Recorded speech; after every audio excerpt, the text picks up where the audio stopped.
that are desperately effective, so simple, and they're being played on us all the time. And once we realize, and I know this from my own experience, once we realize these two techniques, then the veil lifts on a massive scale. If these techniques were known by the mass of the public, then selling 9/11 and the London bombings and stuff would be so much more difficult. One comes out of this Freemasonic motto, Ordo ab Chao, order out of chaos. It used to be called the Hegelian dialectic. I changed it some years ago to problem, reaction, solution. Problem, reaction, solution is the greatest weapon that this network has in pushing forward its agenda. Very simple. Everyone in this room, I'm sure, will know it, but for those who don't, who will listen to this, this is how it works. You want to change society in a way that you know if you do it openly, you're going to get a massive reaction against.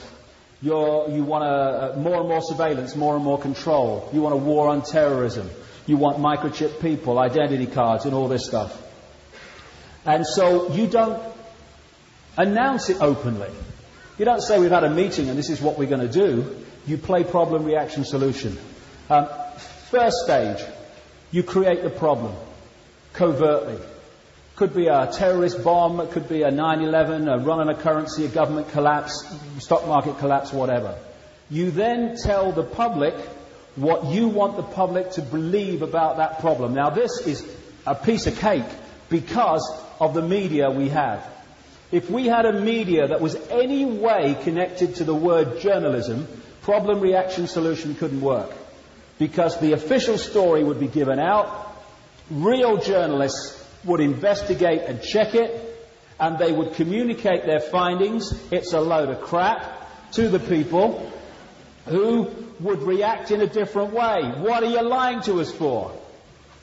And so the stage 3, the solution to the problems you have covertly created, changes in society that advance your agenda, would not be possible. But because of the media, you have the problem, you have the cover story of the problem communicated undiluted to the people, you get the reaction, fear, outrage, something must be done, and then those who created the problem got that reaction, then openly offer the solutions to the problems they have created. I've just described 9/11. This is George Bush. You're free, and freedom is beautiful. And you know it'll take time to restore chaos out of order, order out of chaos, but we will. This is what we're being faced with all the time. It is so simple and so devastating, but only while people are not aware of the scam and the way it works.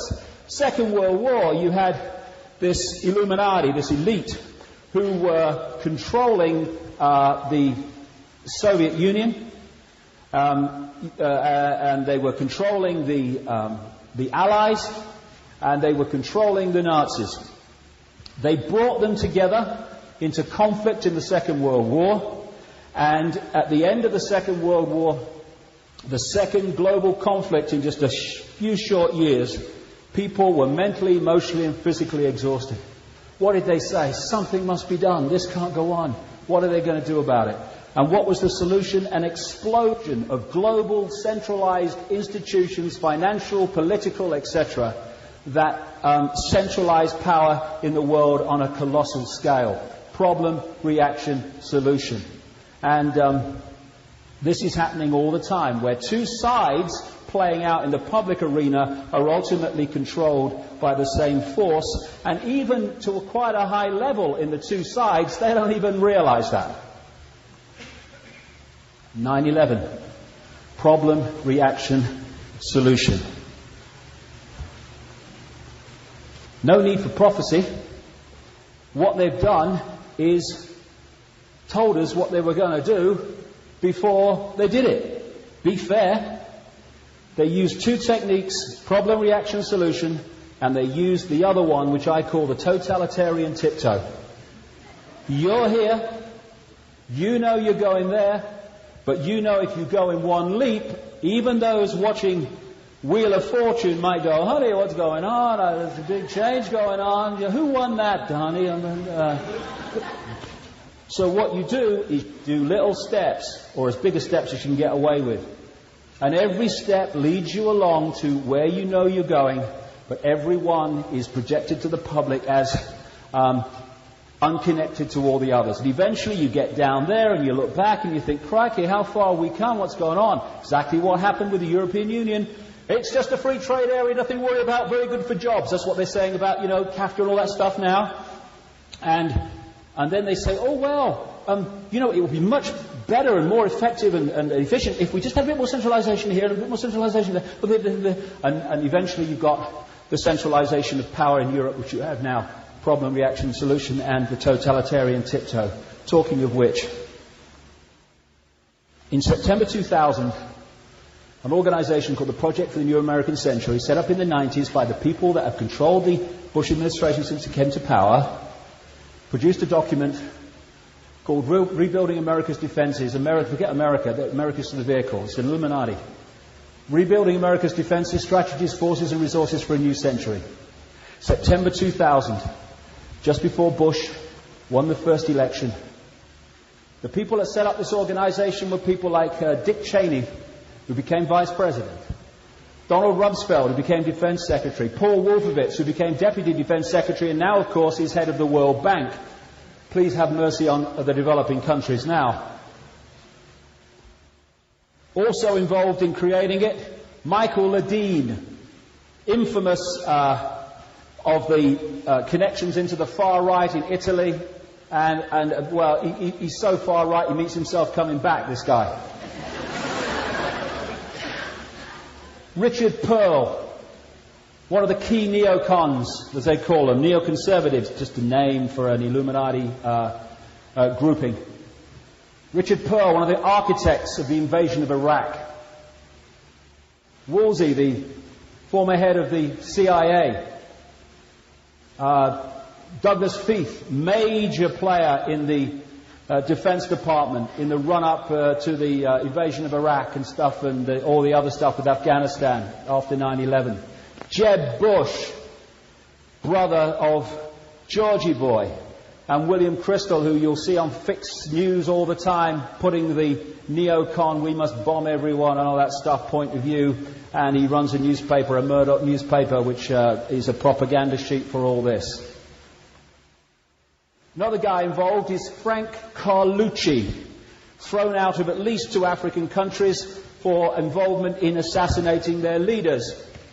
Another big player at one time in the CIA and also the Defense Department, very close to the Bush family, etc. Head of the Carlyle Group, which I'll come to at the time of 9/11.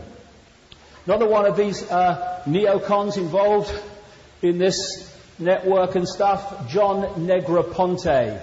Whoa, what a background this guy's got. United Nations ambassador at the time of 9/11, key position to push the invasion of Afghanistan and so on. Then he became head of American operations in Iraq, and now he is head of all intelligence operations in America. This is what I'm talking about early today, where they place their people in the positions of power necessary to orchestrate this agenda. This is what this document said in September 2000. It called for American armed forces, it called them the cavalry on the new American frontier. It says that key allies like the United Kingdom are the most effective and efficient means of exercising American global leadership. Exactly what has happened. It says the United States has for decades sought to play a more permanent role in Gulf regional security. While the unresolved conflict with Iraq provides the immediate justification to go into the Middle East, the need for a substantial American force presence in the Gulf transcends the issue of the regime of Saddam Hussein. This is all before Bush came to power. It calls for a blueprint for maintaining global US Illuminati preeminence and shaping the international security order in line with the Illuminati's principles and interests. This Illuminati grand strategy must be advanced as far into the future as possible, and the US must fight on behalf of the Illuminati and decisively win multiple simultaneous major theater wars as a core mission. They've just announced, you saw it in the last couple of weeks from the Pentagon, that they want to change the nature of the way the US military operates so it can fight simultaneous wars. That phrase was actually used. This document says that peacekeeping missions demand American political leadership rather than that of the United Nations. It highlights, September 2000, North Korea, Syria, Iran and Libya as dangerous regimes, and says their existence justifies the creation of a worldwide command and control system, World Army. And what happens is either they come into line, like Gaddafi in Libya, or the bullets start to be fired. Now, you'll remember the Axis of Evil speech by Georgie Boy, one of the State of the Union addresses.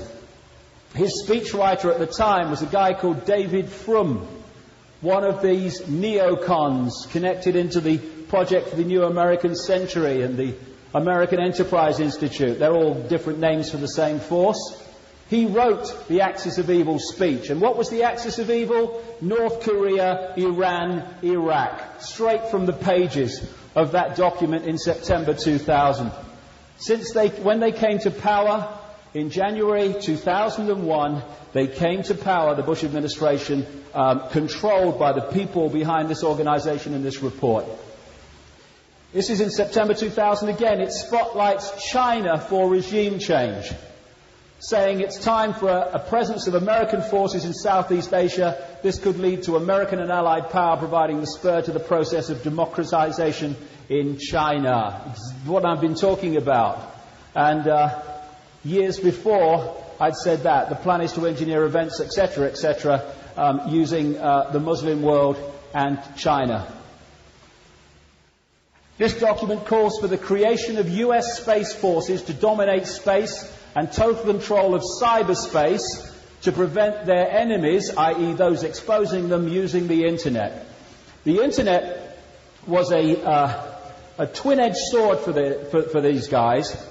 First of all, it made it real easy to track people through email and their movements around the Internet and get a profile of them, but it also allowed information to circulate that they didn't want.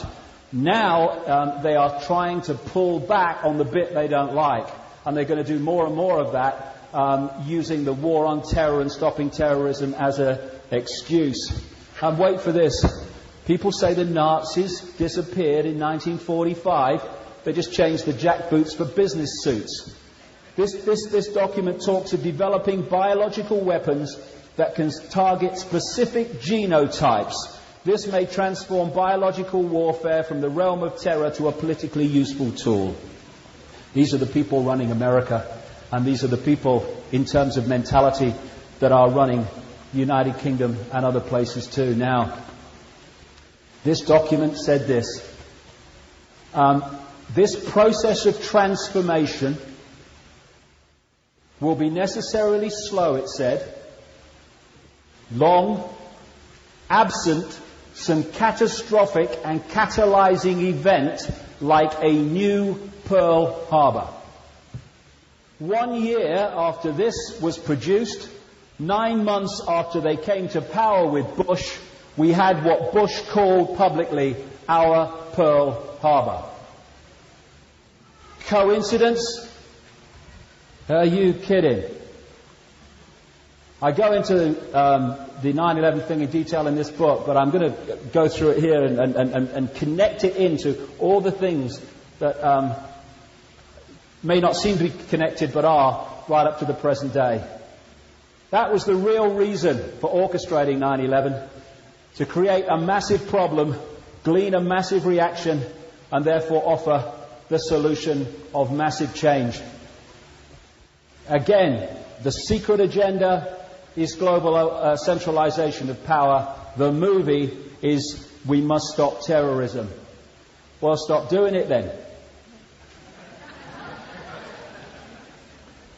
Dick Cheney called it a long, dirty war. A war that will not end in our lifetimes. That's the idea. How can you ever say you've won a war on terrorism? You can't, so you have to keep fighting it. That's the idea. That's why they've not gone for a conventional Second World War type situation. They've gone for the war on terror. The idea... I mean, it takes my breath away. This man is actually President of the United States. You know when he was at the G8 conference in Glen Eagles in Scotland, he rode his bike into an English policeman. You know that? He did. The policeman had to go to hospital. And then the next day, after the London bombings, he said the American people have to be vigilant.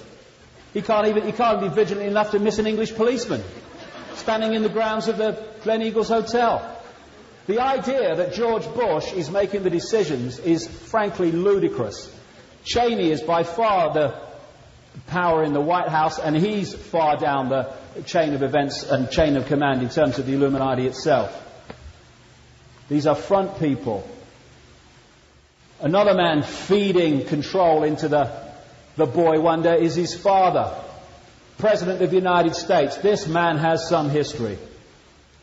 Born into a elite Illuminati family through his father, Prescott Bush, became head of the CIA, United States ambassador, head of the Republican Party at the time of the Watergate situation, became vice president and then eventually president. He actually had 3 terms as president. 2 were officially given to Reagan, who was the front man while Bush was controlling the situation. We then went to Clinton, who is very subordinate to him in the hierarchy, and then we go to his son. This man has had a massive influence on what has unfolded in this country for such a long time. That's a bit like the situation we're facing. And I love it when the newspapers say, George Bush said. No, George Bush read. Let's get it accurate here. That's all that goes on. And George Bush read actually rather badly. Then there's Tony Blair. See, the reason that you can't get a cigarette paper between Bush and Blair is they're both controlled by the same force and singing from the same song sheet. That's why you couldn't get a cigarette paper between Blair and Clinton either. It's no kind of great mystery. They're told what to do by the same people, so they do the same things. You know, it's so straightforward. And this is a very, very relevant expression of what we're looking at. Alice in Wonderland. Nothing would be what it is because everything would be what it isn't. And contrary-wise, what it is, it wouldn't be, and what it wouldn't be, it would, you see. Smoke and mirrors. Basically, they went that way. If that's where it's all going on, they want you looking here. Smoke and mirrors all the time. But in their desperation, I have to say, the smoke and mirrors are getting less and less dense to be seen. The Illuminati, not least because of their genetic nature, which is very ritualistic in the way it expresses itself, they are incredibly predictable. And I guess on another level, if it works, why change it? 60 years before 9/11, we had Pearl Harbor, a problem-reaction solution to get the United States into the Second World War. Franklin Roosevelt, when he was running for his second term, went through the mantra over and over again. You can see it in the transcripts. I tell you, mothers of America, your sons are not going to fight in that war in Europe. Why? Because they need the cross or whatever to get him in. He's not going to say, oh yeah, when I get in, we're going to fight that war in Europe. Oh, we're not having that. No, your sons are not going. We'll have that, Franklin. He knows they're going in the war. It's on the song sheet. So when he gets into power saying they're not, just so he can get into power, he then has to, with his orchestrators, create a problem situation where he can take America into the war but be in the clear. As many books in great detail have documented, they manipulated and antagonized Japan in many different ways to get them to attack. And they had many different confirmations that the attack was coming from Pearl Harbor, Hawaii, and they did nothing because they wanted the problem. And when it happened, what happened? They said, we must go into the war. We don't want to, but we can't have this. And we're not going into the war against Japan, we're going into the war against Germany and all the others. Between the wars, a document came to light, which was actually held up by a congressman, and nothing was done, of course. It was a document that came out of Britain, of course, and it was called Propaganda in the Next War. A guy called Senator Nye was the guy who held the thing up and said, what the hell's this? This is what it said. This was before the Second World War. To persuade her, the United States, to take our part will be much more difficult. So difficult as to be unlikely to succeed. It needs a definite threat to America. A threat, moreover, which will have to be brought home to every citizen before the Republic again take arms in an external quarrel. The position will naturally be considerably eased if Japan were involved. And this might, and probably would, bring America in without much further ado. At any rate, it would be a natural and obvious effect of our propagandists to achieve this, just as in the Great War they succeeded in embroiling the United States with Germany. Fortunately with America, our propaganda is on firm ground.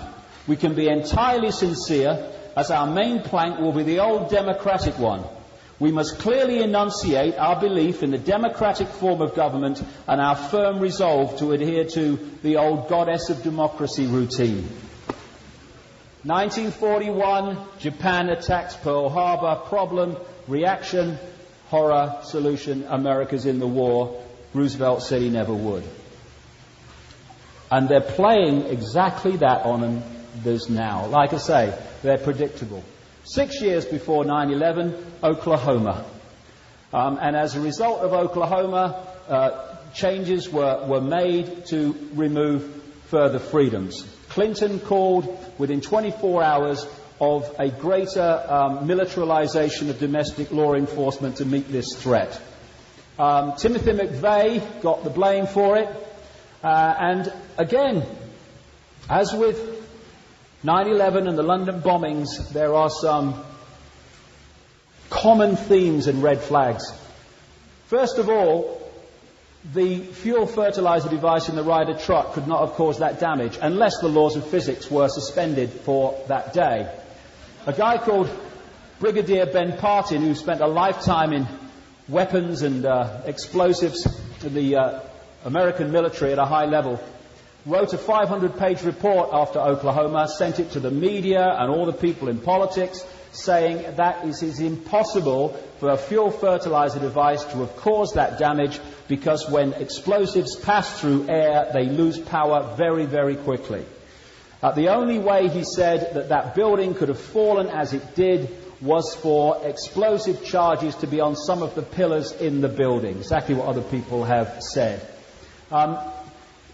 The FBI could have produced the video evidence to show what happened with Oklahoma, because they confiscated all the video stuff from the cameras around the area, and they said they had to because of their investigation. When they brought McVeigh to court, all they had to do was play the video and then go for a cup of coffee. Okay, it's all over. They never produced the videos of what happened because the cover story would have fallen. And even when the trial was over, when they were asked, well, let's see the videos now, they said we can't because of national security. No, the security of the official story. And that's one of the great red flags to watch for.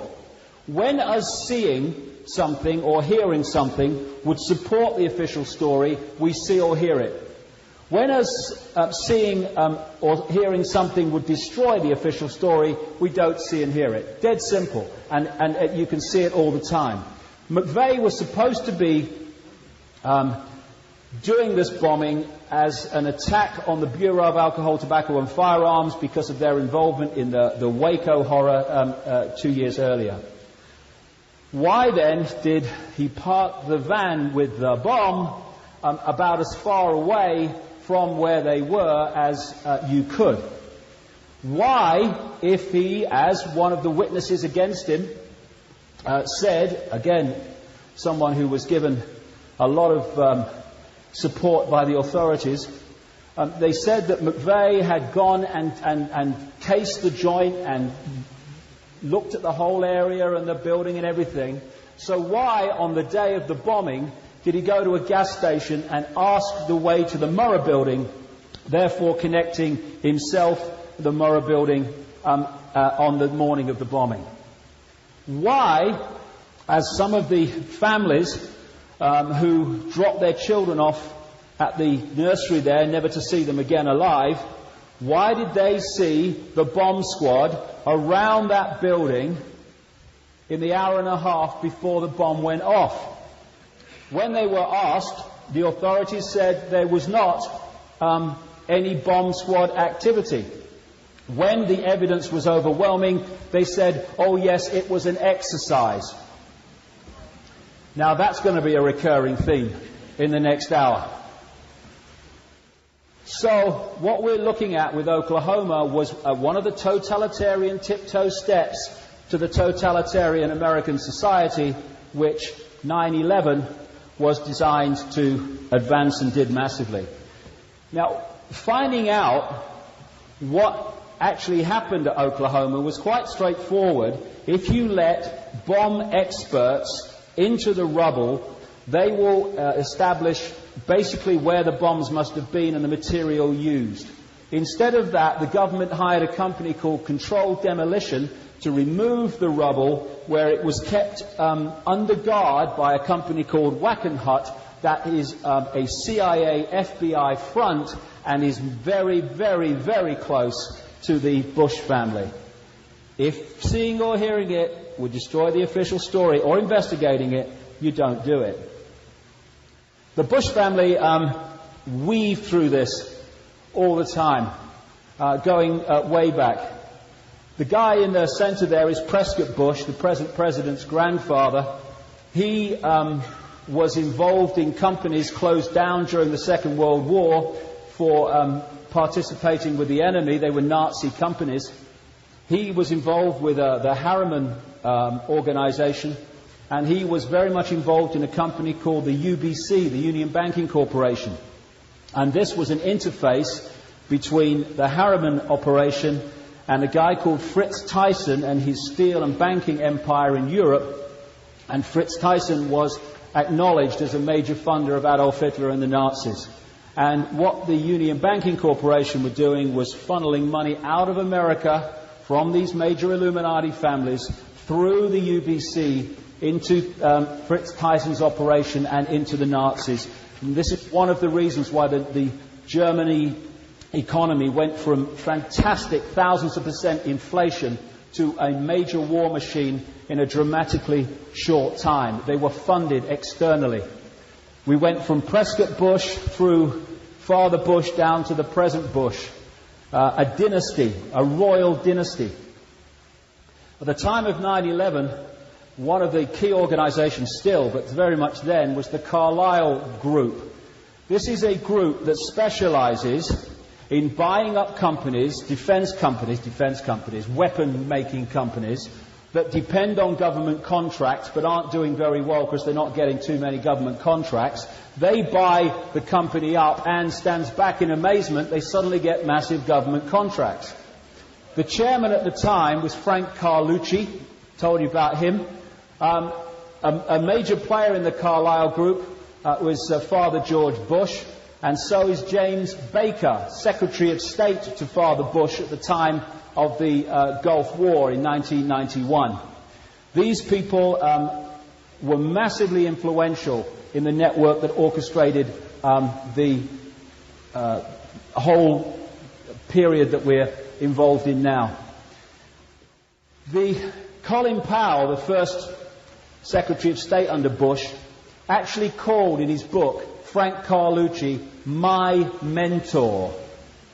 I wonder if Frank Carlucci and the Carlyle Group had any influence in the State Department when Powell was there.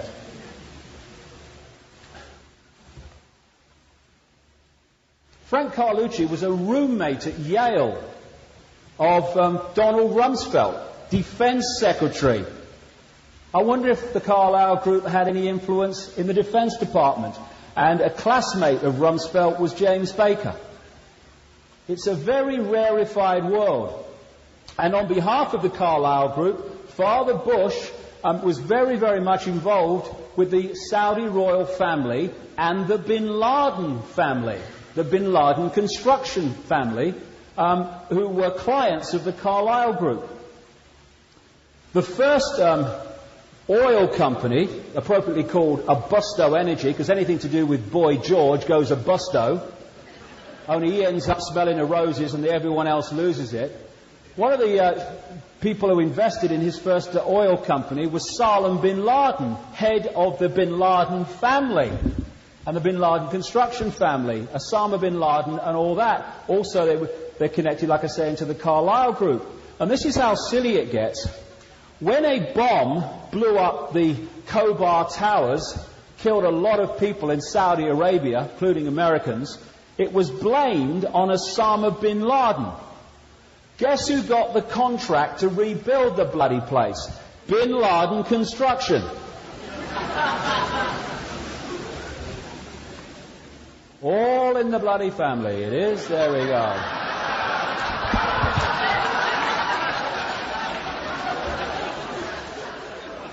Movie agenda. After 9/11, we must get bin Laden. Oh, really? A Newsnight program in Britain, BBC program, and a very good reporter, who's an American called Greg Palast. He investigated the background to this, and he came up with this FBI document. Case ID and all that, and it was code, FBI code, for a case involving national security.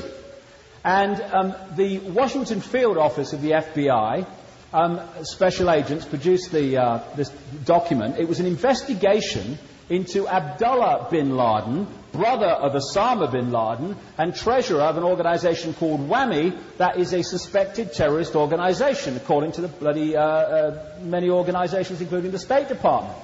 But what Palast was told, and what he said in the report, was, I received a phone call from a high-placed member of U.S. intelligence, a U.S. intelligence agency.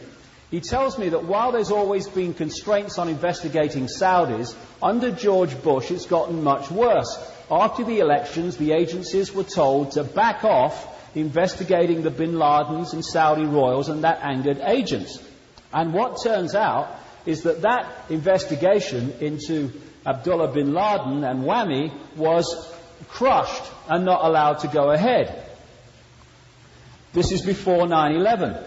Also in this report, at the interviews on camera, a guy called Michael Springman, who was U.S. consulate in Jeddah, Saudi Arabia, center headquarters of the bin Laden construction empire, and this was when Father George was president. And this is what Springman said: in Saudi Arabia, I was repeatedly ordered by a high-level State Department officials to issue visas to unqualified applicants. These were essentially people who had no ties either to Saudi Arabia or to their own country. I complained bitterly at the time there. I returned to the US. I complained to the State Department here, to the General Accounting Office, to the Bureau of Diplomatic Security, and to the Inspector General's office. I was met with silence. What I was protesting was, in reality, an effort to bring recruits rounded up by Osama bin Laden to the US for terrorist training by the CIA. They would then be returned to Afghanistan to fight the then Soviets. This is how the Al-Qaeda operation was manifested through the CIA and the Saudis and the Pakistan intelligence and various people. The Foreign Secretary, or former Foreign Secretary in Britain, a guy called Robin Cook, who resigned over the invasion of Iraq, actually wrote an article recently in a newspaper after the London bombings and said that the name Al-Qaeda actually means database, and it comes from the fact that the CIA had a database of so-called mujahideen, people who were fighting with Osama bin Laden in Afghanistan, and that's where Al-Qaeda actually came from, a bloody database at the CIA. The immediate aftermath of 9/11 had people who were Muslims, or even looked like them, being rounded up all over America, and even their lawyers not knowing where they were taken, people kept in captivity for long periods without charge or trial. At the same time this was going on, a private chartered plane was allowed to leave Boston Logan Airport, ironically, with the members of the bin Laden family on, getting them out of the country. Also connecting into the Carlyle Group was the Bank of Crooks and Criminals International, the BCCI, which was a operation which was funding these terrorist groups on behalf of the Illuminati and also washing drug money and stuff. And the reason the true nature of the BCCI didn't come out was it was blocked by basically two people. The President of the United States, Father George Bush, and John Major, the Prime Minister of Britain. Both are now major players in the Carlyle Group. Just a coincidence, nothing to worry about. A guy called Khalid bin Mahfouz, who was named by the State Department at the time of Clinton as a funder of terrorist groups, including Osama bin Laden, was another investor in a Boy George energy company, Harken Energy. He was also involved with the Carlyle Group. So wherever you look, the people who are supposed to be doing the damage are connected to those who are supposed to be stopping them doing the damage. Khalid bin Mahfouz and a guy called Mohammed Alamoudi were said by the State Department to be funneling money to the Capital Trust Bank through there to Islamic charities and Osama bin Laden, and they were doing business deals with the Bush family. Another guy involved in the war on terrorism was this guy, John Negroponte, and still is, of course. He's now head of US intelligence. He was UN ambassador at the time of 9/11, like I said earlier, a key position for pushing this invasion of Afghanistan and other things. This is what John Pilger, a journalist worse than name, wrote about him some years ago. How appropriate that John Negroponte is Bush's ambassador to the United Nations. This week he delivered America's threat to the world, but it may require to attack more and more countries. As US ambassador to Honduras in the early 1980s, Negroponte oversaw American funding of the regime's death squads, known as Battalion 316, that wiped out the democratic opposition, while the CIA ran its Contra war of terror against neighboring Nicaragua. Murdering teachers and slitting the throats of midwives were a speciality. This is the man who is now running American intelligence and trying to stop terrorism. And, of course, he was head of operations in Iraq as well. So in the run-up to 9/11, all the people who were blamed for it and the forces blamed for it were interconnecting with the Bush family on a business and other levels, because agenda and movie. 9/11, problem, reaction, solution. This guy, a major placeman for the Illuminati, Tony Blair, that's why he keeps winning elections, he said this after 9/11. This is a moment to seize. The kaleidoscope has been shaken, the pieces are in flux, soon they will settle again. Before they do, let us reorder this world around us. Problem, reaction, solution, exactly what 9/11 was about. The problem: 4 planes basically simultaneously hijacked in American airspace.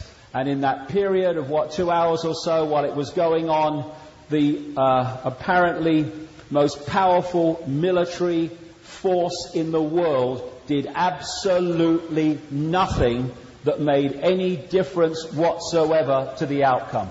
Why? This guy, Leroy Fletcher Prouty, who was involved in special operations during the Kennedy administration, said this about assassinations, but it totally applies to what we're talking about. No one has to direct an assassination, it happens. The active role is played secretly by permitting it to happen. This is the greatest single clue. Who has the power to call off or reduce the usual security precautions? That applied to the assassination of Kennedy, applied to the assassination of Bobby Kennedy, the assassination of Martin Luther King, and clearly the assassination of Princess Diana when the security was down to virtually nothing at the time she died. That's what happens all the time. Again, for such a simple reason. If the real level of security is there, what they want to happen won't happen. So remove the security and let it happen. 9/11, a classic example. Where the hell were NORAD? NORAD, the North American Aerospace Defense Command, has the role of defending American airspace from attack. Not only American, but Canadian as well. This is what it says on its own website. They are partners in protecting our homelands, deter, detect and defend against air and space threats to North America. Now I just wonder, I feel it in the water myself, I just wonder if 4 airliners basically simultaneously attacked over American airspace might just constitute an attack on North American airspace. I just wonder. And NORAD are there to react to this. In the whole period that it happened, there was no reaction that made any difference whatsoever. NORAD's operational headquarters is at Cheyenne Mountain, in 2,000 feet into this granite mountain. And inside, they have the state of the art tracking and communication technology. They are part of the process of guiding the space shuttle. They have direct connections, communications into the Pentagon. They are connected into the satellite system. They're watching about 8,000 pieces of debris floating around in space. They also pride themselves, indeed boast, that one of the great ways that they make the American military effective is they are able to guide them from a distance logistically because of all the communications and tracking equipment they've got. If a missile goes off somewhere in the world, they know about it. When they were asked, why did you not react earlier to these hijacked aircraft, their reply was basically, no one told us.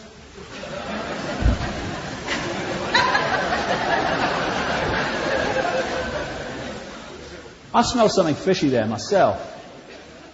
This is some of the inside of Cheyenne Mountain that they allow us to see. Incredible operation, and they can, someone has a gin and tonic on an aircraft, they basically know about it, And this is some of the scale of tracking equipment that is available. This was in Airman magazine, talking about the capabilities of the Global Hawk unmanned surveillance plane, of which more shortly. This is what it said. On an early test, for example, Global Hawk flew 6,000 feet over the Naval Weapons Center at China Lake, California. The images it gathered were so clear that an electro-optical image stands out next to an FA-18 fighter.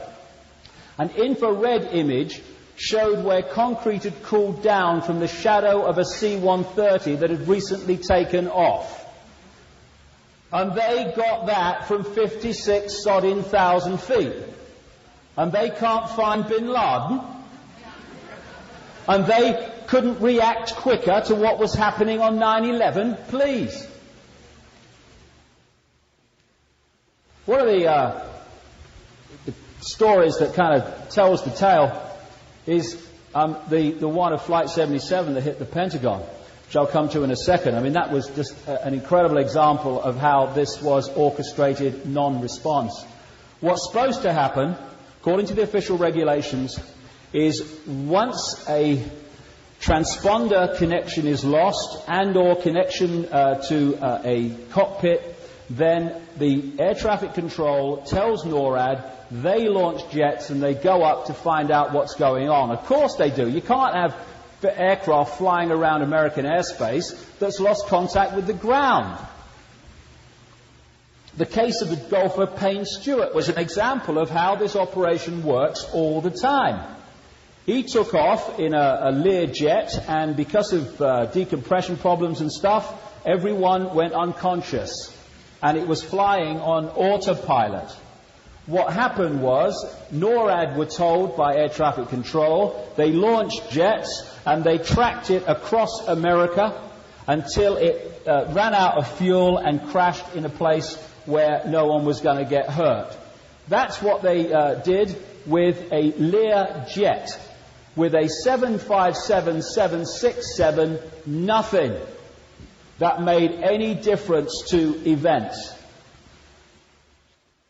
The Federal Aviation Administration, the government civilian part of this operation, the air traffic control and stuff, if the timeline that I was given by NORAD and was confirmed by them is true, so it seems it is, then this organisation has massive questions to answer about non-reaction, but they're questions it's not being asked by anyone in authority or the mainstream media. Interestingly, the guy who was running security for the Federal Aviation Administration at the time of 9/11 was this guy, Michael Canavan. His previous job was head of psychological warfare and special operations. Quite a career move, I feel.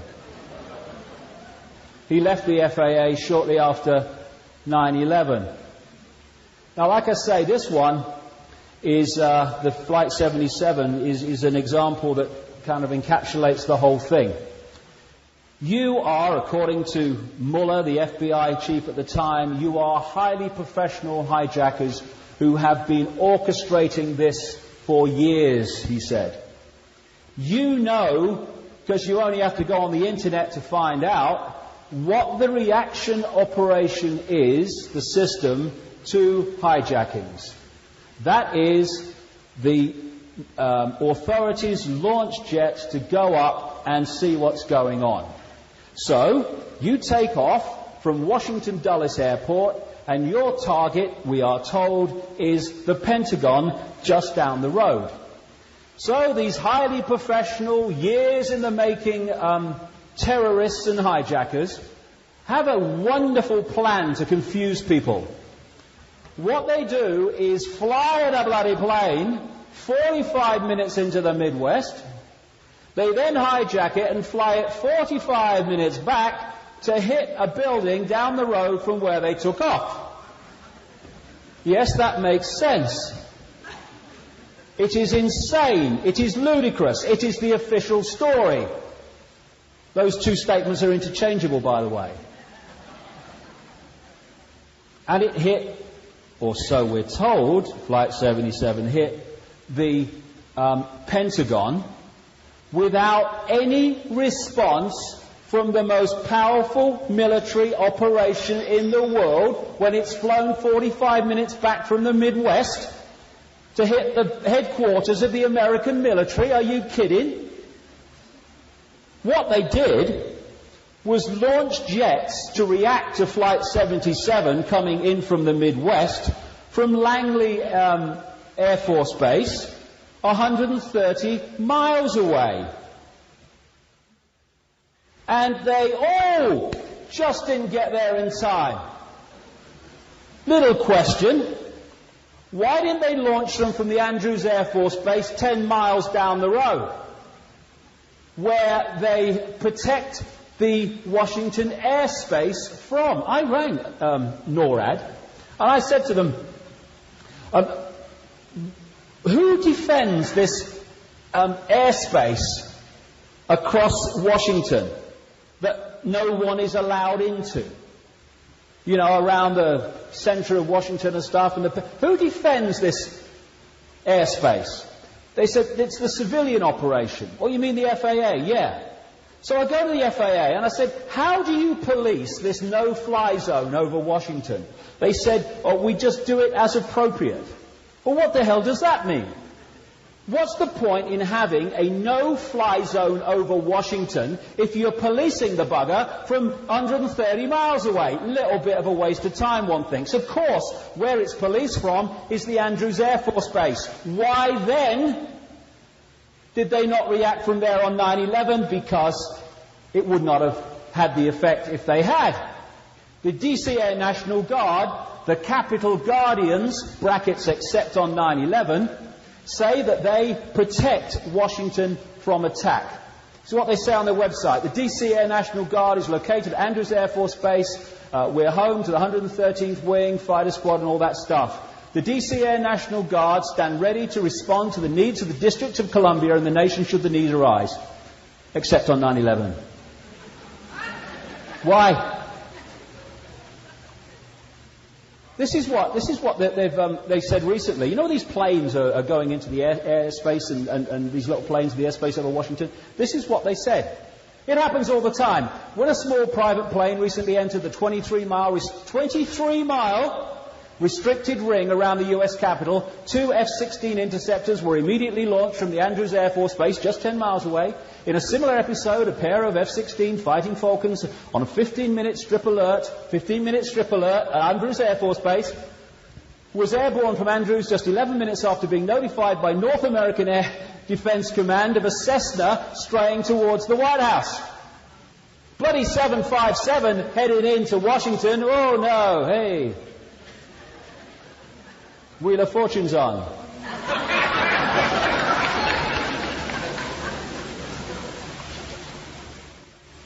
The 9/11 Commission, which was designed to find nothing that challenged the official story, said NORAD mistakenly sent jets assigned to guard the nation's capital to positions over the Atlantic Ocean. Well, that's a hell of a mistake, isn't it?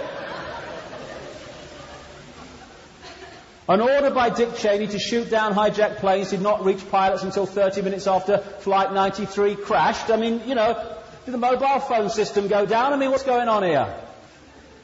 No one was talking to anybody. The Commission said that FAA controllers lost track of Flight 77 for 36 minutes because of a glitch in the radar system. Isn't it amazing how everything went wrong at the same time? The FAA was slow to react and there was confusion about what to do. Well, it's amazing there's not confusion any other day of the bloody year when they're doing this as a matter of routine. This is what the hijack response regulations say, the official regulations. The escort service is sending jets up to escort the plane to the ground. The escort service will be requested by the FAA hijack coordinator by direct contact with the Pentagon Command Center. If you are in doubt that a situation constitutes an emergency or potential emergency, handle it as though it were an emergency. By the time this Flight 77 Pentagon plane was identified, 2 planes had hit the World Trade Center. Do you think that might just constitute an emergency? I mean, it's so bloody obvious what the game was, and it was so bloody obvious, therefore, the 9/11 Commission was about putting the lid on it. Now, I mean, it gets funnier. Not funnier in a funny way, but funnier in a, oh my God way. People think that the official story from the start was that they launched jets from Cape Cod to try to head off the planes going into the World Trade Center, and then from Langley to Flight 77. They think that was the official story from the start. Oh, no, no. On September the 13th, General Myers, the acting head, now real head of the Joint Chiefs of Staff, the highest uniformed position in the American military, he was asked on Capitol Hill when the order was made to launch jets in response to the hijackings of 9/11, 2 days earlier. This is what he said. That order, to the best of my knowledge, is the head of the sodding military. Did he not ask? That order, to the best of my knowledge, was after the Pentagon, Amos in there, was struck. General Richard Myers. So what he was saying publicly was no jets were launched until the Pentagon was hit, when 3 planes had crashed into buildings. September the 14th, the day after that, CBS said that they'd learned, no, jets were launched from Cape Cod to meet the planes, or that hit the World Trade Center. September the 15th, the Boston Globe went to NORAD and said, look, this is what CBS is saying, you launched from Cape Cod. No, said NORAD. We didn't scramble any jets until the Pentagon was hit. Then, miraculously, on September the 19th, over a week after the attacks, they issued a press release, NORAD, saying, actually, yes, we did launch from Cape Cod. And that is now the official story ever since. They made it up as they went along. And the reason they had to do that was not launching jets until after the Pentagon was hit was so ludicrous even for watchers of American and British television. Now here's another coincidence. We had the exercise going on around the time that the Oklahoma bombing happened. What has come out since 9/11 is that on all days of all days, a series of exercises were going on September the 11th, and some involved reacting to hijacked aircraft, airliners over American airspace, including one hitting a building. Just a coincidence, nothing to worry about. What they do is they put exercises on as a cover for what they're really doing. So if anyone gets caught, they were part of the exercise. And also people can be pulled into it thinking they are part of an exercise when really they're part of the real thing. It's very clear that when Kennedy was shot in Dealey Plaza, there were two CIA teams operating. One that was operating to kill him, and one that involved Lee Harvey Oswald was operating on what they thought was a fake assassination attempt to be blamed on Castro to justify an invasion of Cuba. This is why Lee Harvey Oswald realized immediately he was a patsy. He'd sussed what had gone on. And they had to kill him through Jack Ruby, another man connected into the gang, so that he wouldn't spill the beans. What was going on, as we'll come to, during the London bombings? There was an exercise at exactly the same places the bombs went off again. And this is what they do. And what happened in terms of the exercises on 9/11 is they scrambled and confused the reaction to the real hijackings, because people were saying, is this part of the exercise? Is this real? And the whole thing was scrambled. Exactly as planned. The top three people in the military are General Myers, head of the uniform level, the Defense Secretary Rumsfeld, and the Commander-in-Chief, George Bush, at the time of 9/11. So what were they doing while all this was going on? Well, George Bush was attending a school in Florida to talk about education. Kind of a contradiction in terms, but there we go. Now, just after, I was in a bar just after 9/11, which I tend to be, and I was watching CNN on the bar television, and they were live at a public meeting in Florida, which was George Bush's first town meeting after 9/11. And he was asked by a little boy called Jordan what he thought and what was going on with him at the time that the attacks were going on. Well, Jordan, he said, I knew immediately I had to act. Well, he never did that for a start. That's the last thing he bloody did. But then, wait for this. He said, I was at a school, he said, and they had a television, he said, and I saw this plane hit the World Trade Center. And he said, what he said, I've got the tape. He said, and I thought, what a terrible pilot. What he bloody said, right? Now,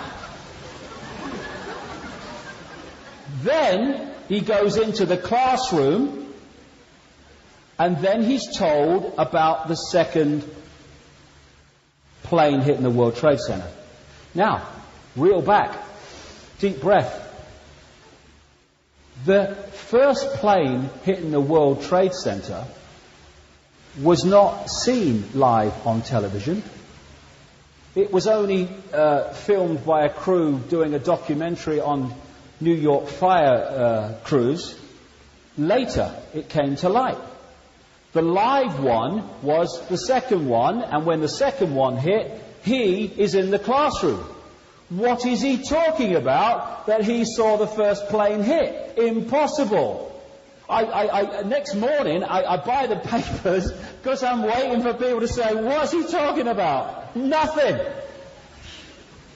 So, let's just, and also it's very clear, as I document in Alice in Wonderland, that he knew about all this stuff going on. Of course he did. He was told that these hijackings were underway. Even if he wasn't aware and in on the whole thing, I would suggest otherwise, but he would have been told as a matter of course that, hey, we've got problems with these planes. So he's saying that the first thing he knew about it was when he saw a plane hit the World Trade Center he couldn't have seen, and then said, what a terrible pilot. So let's just take as far that he's the president and he now knows that an aircraft full of people has hit the World Trade Center. What does he do now? He goes into a classroom to hear a story and read a story about a pet goat. That's what his reaction is. This man was a hero after 9/11. There you go, Bush and the pet goat story. I like it. Good symbolism.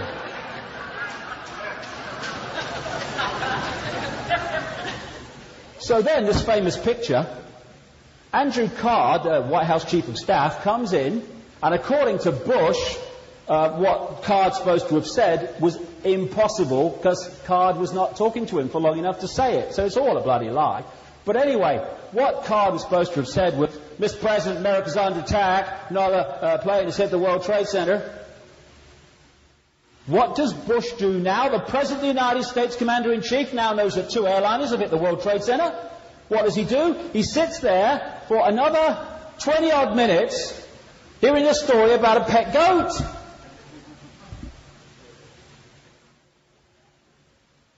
You don't even read it the right way up either. So now we know what really was said by Andrew Card. He came in and said, Mr. President, America's under attack. No, the planes hit the World Trade Center. And Bush said, okay, Andy, as soon as I know what's happened to this goat, I'll be right out.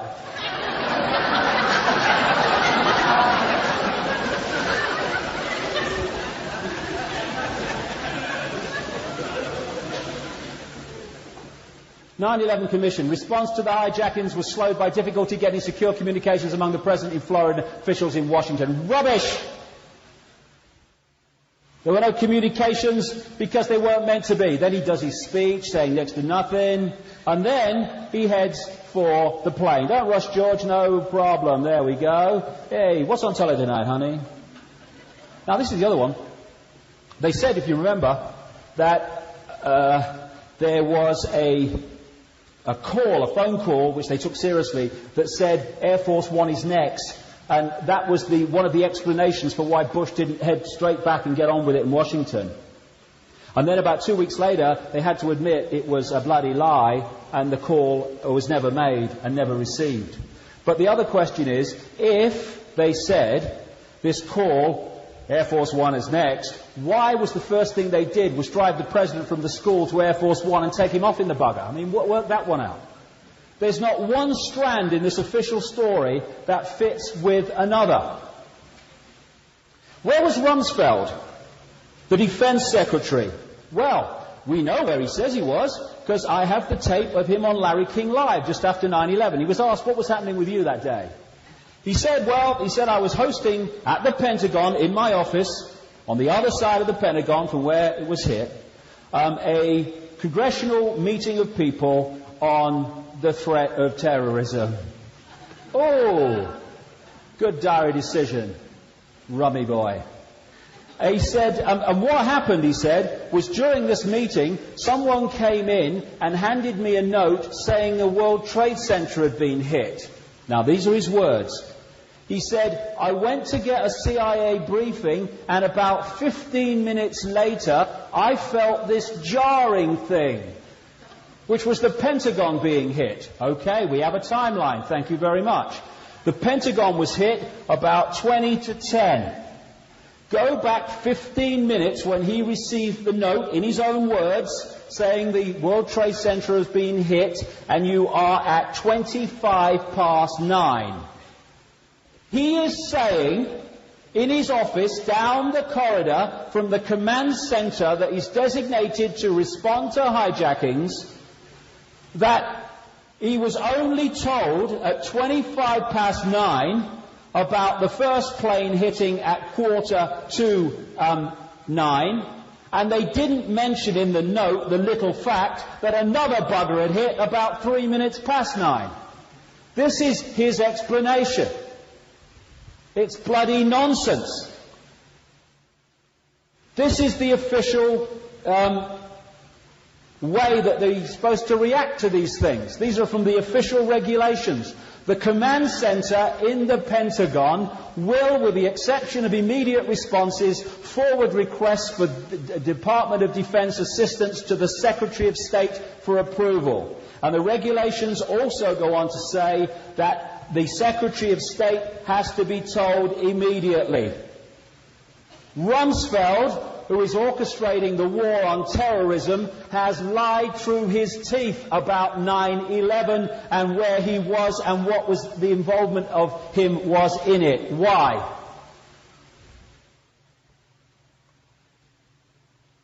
General Myers. This is his story. Got the transcript. On US military radio television he was interviewed. He said that on the morning of 9/11, this man who was acting head of the Joint Chiefs of Staff was on Capitol Hill to have a meeting with a guy called Senator Max Cleland. He says in this interview that before he went into the meeting, he saw on television that the World Trade Center had been hit by the first plane. What does this man do? Does he call the Pentagon? Does he see what's going on? No. He goes, he says, into his meeting with Max Cleland. He comes out of his meeting, he said, and almost immediately, he said, someone said, the Pentagon's been hit. Right? And he's told about the second plane. We have a timeline here. So the head of the US military at uniform level, headquartered in the Pentagon, has seen a plane that's hit the World Trade Center. He's gone into a meeting on Capitol Hill with a senator. He's come out, he must have been around 20 to 10 when the Pentagon was hit, and he's telling us that even though the Pentagon and the command center knew exactly where he was, no one told him, A, the second plane had hit at 9:03, or Flight 77 was heading towards the bloody Capitol. And, wait a minute, there are exercises we now know going on, orchestrated by the military, and this guy's in a meeting with Max Cleland. Lies! I talked to a guy who is involved in the military computer system that defends Australian airspace. He told me that the Australian Air Force were on high alert after 9/11 before the American Air Force were. He also told me of the system protecting the Capitol building of Canberra, Australia. He said that the system is that when you enter protected airspace over the Capitol building, you are, as a pilot, contacted by computer and asked for a 4-digit code which you punch in, and if you don't punch it in, then you are taken out by computerized ground-to-air missiles. He even showed me where they were. That is the defense system for the Parliament building in Australia.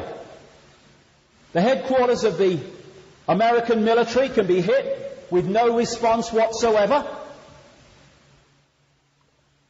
They even admit there's a ground-to-air defense of the White House, but not the Pentagon. Why wasn't it activated? This is why no one has to direct an assassination. It happens. The active role is played secretly by permitting it to happen. This is the greatest single clue. Who has the power to call off or reduce the usual security precautions? Who has the power? The very people who have used that horror to destroy more of our freedoms and slaughter thousands and thousands of people. That's the answer to the question. Now, little question about the Pentagon. We recall, when we think of the Pentagon being hit, of that wall falling down. That's the image that we get. That happened 20 minutes after impact. Before it fell, there's hardly a hole in the Pentagon whatsoever. What? How can that be? Well, maybe we're not being told the truth. Oh no, stands back in amazement. Can't be possible. Now, this is a 757. This is after the wall hit, not collapsed, not before. Where's the bloody plane? Where is it? There you go. The disappearing plane. Abracadabra. Oh no, they're just conspiracy theorists. They're mad. Do you know what Hitler said and the Nazis? The bigger the lie, the more we'll believe it. Because they would say, no, they wouldn't lie to us that much. Oh, yes, they would.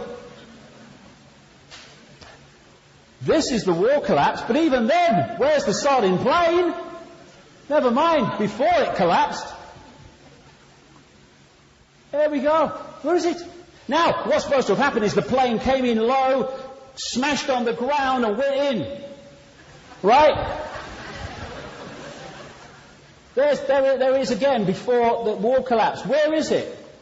And this is the hole the other side. If it completely disintegrated, how is there a hole the other side through 5 or so different bloody ring levels of protection? Because something hit the Pentagon, but my goodness me, was it a plane? Now, this is the only bit of wreckage. Only bit of wreckage. I can see them now.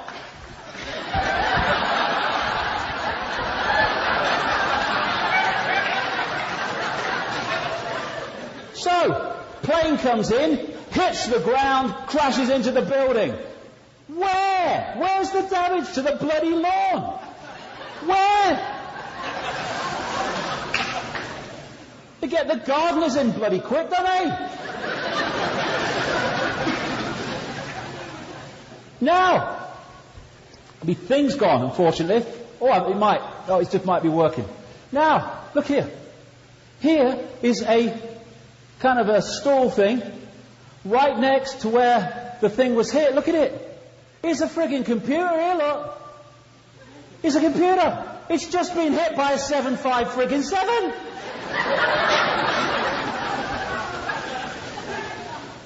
How?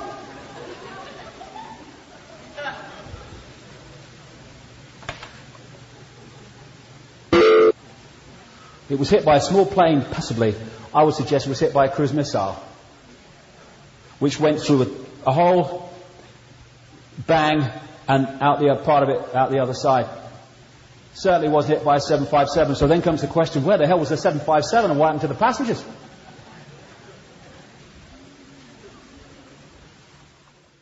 How did they do it? Well, this is how they didn't do it. On the left are planes that the alleged hijackers trained in very badly. On the right, the kind of planes that hit the buildings. Anyone notice a difference anywhere? I feel there is somewhere in my water. This is the description of the Pentagon being hit. Oh, yeah, okay. The hijacker pilots were then forced to execute a difficult high-speed descending turn. Radar shows that Flight 77 did a downward spiral, turning almost a complete circle, just like a cruise missile can. Turning almost a complete circle and dropping the last 7,000 feet in 2.5 minutes. The steep turn was so smooth, the sources say it's clear there was no fight for control going on. Well, you just press a button with a cruise missile, there's no need to fight anybody, is there? And the complex maneuver suggests the hijackers had better flying skills than many investigators first believed. I'm not making fun of a terribly tragic event. I'm just pointing out the unbelievably ludicrous nature of this official story and this stupid media that's bought it.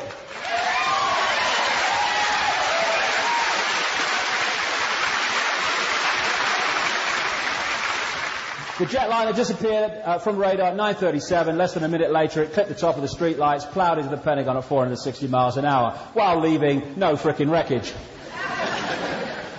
Hey, my computer still works. What was that, a plane just went past? Ace pilots. It was like Dumb and Dumber. I mean, they were clueless. It was clear to me they weren't going to make it as pilots. One of the instructors of these guys. One of the instructors said, I wouldn't trust him driving a car. These two guys were supposed to be involved. They needed English lessons and flight training, but failed to keep up with either. One of them left for the Yemen for a year. It's all a cover story. It's all made up. Now, we're back to the Global Hawk. How did they do it? Remote control is how they did it. In terms of the World Trade Center anyway, I would say it's a cruise missile, it's by 77. But what they have is technology, and they've had it for a long time, as I'll show now, that can fly a plane from the ground. I was watching a BBC program, and it was about speed and technology and all that stuff. And it opened up with a 7547 jumbo jet leaving New York airport for Heathrow. And it took off, and the pilot then took it off the runway, and then the computer took over. But as the program showed, the computer flew the plane, crossed the Atlantic, landed it, hitting the central line of the runway, and then applied the brakes. That's what the computer did. All you have to do is get control of that computer system from the ground, away you go.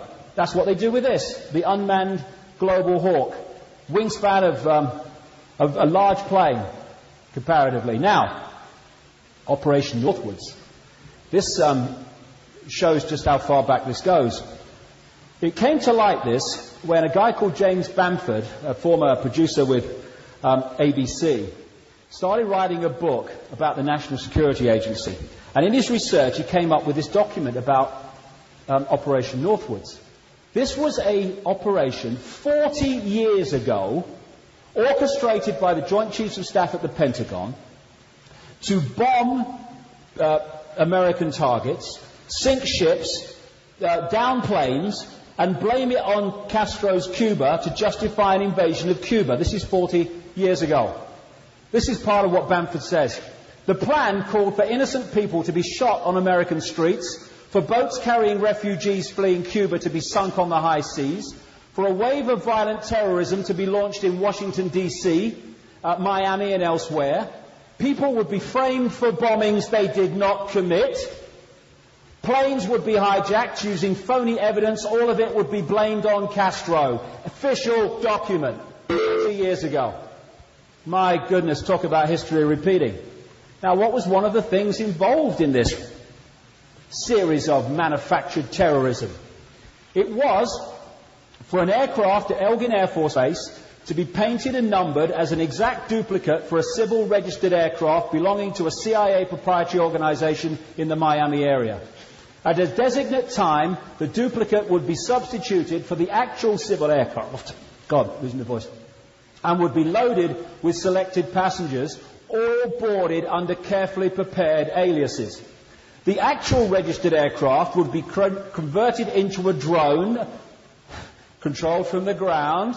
Takeoff times of the drone aircraft and the actual aircraft would be scheduled to allow a rendezvous south of Florida where one would land and the drone would go on. What would then happen, the document says, is it would be sent over Cuban airspace, which is why they were going to pick a route that involved going over there. They would explode the plane by radio control and then say it had been downed by a ground-to-air missile by the Cubans. Like I say, this gang are nothing if not predictable. And who are involved with developing the remote-controlled aircraft and stuff? NORAD. That's what they did on 9/11. And what if, I'm not saying, but what if, and I'm coming more and more to this conclusion, that some of these so-called hijackers thought they were part of an exercise.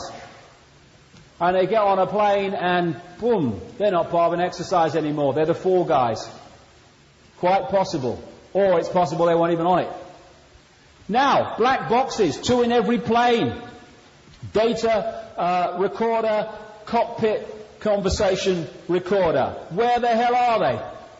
When you read of the capacity these black boxes have for surviving incredible heat, impact, everything, there's no way they didn't survive. Why haven't we heard what they contain?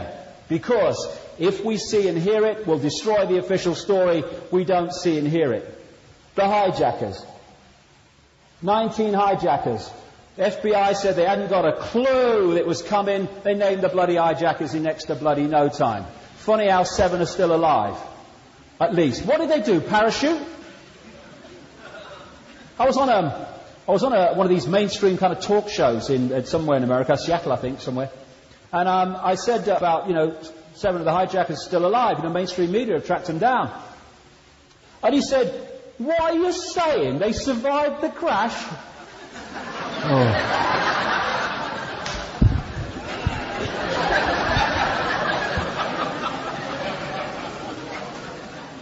I thought, you're a mainstream talk show host, aren't you? I feel it. No, they weren't on the bloody plane, mate. This is the official FBI timeline for Mohammed Attar and Abdulaziz Al-Amuri on the morning of 9/11. Now, you have been orchestrating this for years, apparently. And so you're going to get Flight 11 from Boston Logan. What do you do the night before to make sure you get on the plane you're going to hijack? You go to Portland, Maine. You drive to Portland, Maine, and you stay overnight in a hotel. And then you come back on a commuter flight, which if you miss it, you don't get on Flight 11. And even then, the timings of landing and takeoff, any little delay, you're not going to get on it. That's what you do. Now, this is the official timeline that morning. FBI say that Al-Amuri and Attar, the ringleader, checked out of their hotel on the morning of September the 11th at 5:33 to catch a plane, the only plane they can get to hit the hijacked plane, at 6 o'clock. 27 minutes before takeoff.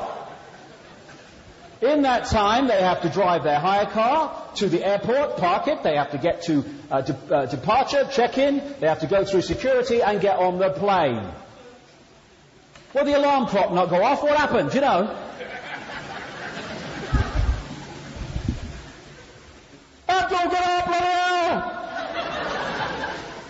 Knickers and shirts, cases, everything, get out! It's insane! And of course they left Korans everywhere, didn't they? They must have had boxes of them. I mean, what were they? The Islamic equivalent of the Gideons? Who were these people?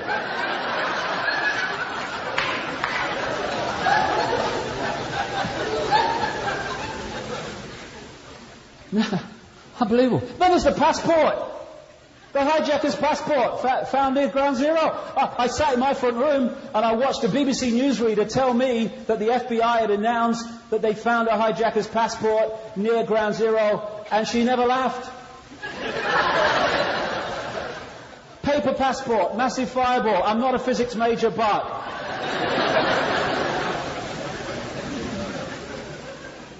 I asked them about it, and they said, "Oh, no, we can't talk about that because it's part of the investigation, the ongoing investigation. In other words, it don't exist, does it?" I said. "Okay," they said.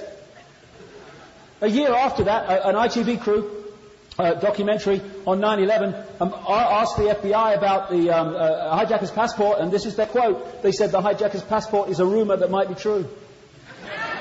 It's a quote. They called a news conference after 9/11 to say they found it. Well, if they said they found it, they must have seen it. Now it's a rumor that might be true. Now what is this? What is this? This is the knowledge that people do not retain detail. They forget what's been said here. And what they're trying to say, they know that people get their sense of perception from a sort of vague image. So immediately after 9/11, they're trying to sell the Islamic hijacker story. So the passport. Oh, see, it is them Islams that found the passport. Then they forget about it. Because what that lie has been designed to do has had its effect. Don't talk about it anymore. What about that passport? Oh, no, rumour, might be true. That's how they do all the time. They're about selling an image. So, we have Attar and Abdulaziz Al-Amuri rushing to the bloody airport, it seems. People say, no, they were definitely on the plane because there was that security footage. No, that was not at Boston Logan, this picture. It was at Portland, Maine. Isn't it funny? I went to Boston Logan, part of my research for the book. Of all the international airports in all the world, at a time when cameras are exploding everywhere, name me the international airport that does not have cameras in its departure lounge, Boston Logan. Yeah. So, this is the picture we got of Al-Amuri and the Attar. Now, what it says is 9/11/01, 5:45, 13 seconds. Well, they left their hotel at 5:33. They must have bleeded flown from there then. The plane must have been in the car park. 5:33. Oh, but then, that's what you see in the middle. When you expand it, there's something else here. 5:53:41. About 6 minutes to 6, which is why the check-in people said they were sweating blood and said they were running late. I called the head of security at Portland, Maine, and said, why do you have 2 time codes on that video? Oh, she said, I don't know. I said, well, could you check and ring me back, have a look at the video? She said, I can't. It was confiscated by the FBI on 9/11. That was a planted one in the centre. Why would you put a time code in the centre of a security video when you're trying to recognise people? To hide the fact that your story doesn't make sense. I'm not saying he wasn't on Flight 11 Attar, but there is no bloody evidence that he was that I've seen worth the name. Mohammed Abdulaziz Al-Amuri. He was pictured here. Looks like he's going to die the next day, doesn't he? Look, there you go. Just like the London bombers were joking with each other as well. And this is the night before. That's Abdulaziz Al-Amuri, we're told. It's not Al-Amuri. That's Al-Amuri, a Saudi airline pilot who went into the consulate, a US consulate on September the 11th in Jeddah, Saudi Arabia, and asked why he was being named as a hijacker. Just one of them. This guy, Lotfi Raisi, was jailed on the say-so of the FBI for helping train some of these pilots. He's a guy who lives in England. And he was jailed for 5 months as extradition proceedings were underway. And a judge eventually released him because the FBI offered no evidence against him whatsoever in the end. They were saying that this man was an Islamic extremist when he's married to a French Roman Catholic. So, that's just one story. How many people are in this place who've done nothing? Most of them, I would say. Look at it. The land of freedom. Geneva Convention makes it illegal for prisoners of war to be shown and pictured humiliated, and the United States does not do that. Donald Rumsfeld. What's that? Look at these people. Would you buy a used car? Not even a new one, mate. Straight off the bloody production line. Then there's this. Amazing how there was a reluctance to investigate why the buildings collapsed as they did. Engineers have said that they were just not allowed to investigate properly because the rubble was taken away by controlled demolition. Paid by the government, just like they were in Oklahoma. And there was no investigation to find out what actually happened to those buildings. Now, these are shots of the World Trade Center buildings collapsing. There's a World Trade Center building collapsing here. These are other buildings that are collapsing due to a controlled demolition. I notice a similarity there myself. Oh no, the metal got too hot. These are buildings that did not collapse through controlled demolition. They do not turn to dust. This guy, William Rodriguez, was a hero, fated, there he is with Bush, for what he did in 9/11. He worked at the World Trade Center. And he was a hero until he came out and said that bombs went off in the building. And people around him at the time have confirmed that bombs went off in the building. It was brought down, and so have firemen said that. This guy, Larry Silverstein, owner of the World Trade Center, Building 7 came down long after the other two, and Building 7 wasn't hit, and yet it came down the same. Look, lovely controlled demolition. And Silverstein has said, although he's now trying to deny it, he said publicly that there was a controlled demolition of Building 7 on the advice of the authorities. How long does it take to charge a building, to bring it down like that? A few hours? Are you joking? Everywhere you look, it's an obvious scam. As someone's pointed out, some plane experts, this engine found around ground zero is a 737. How come?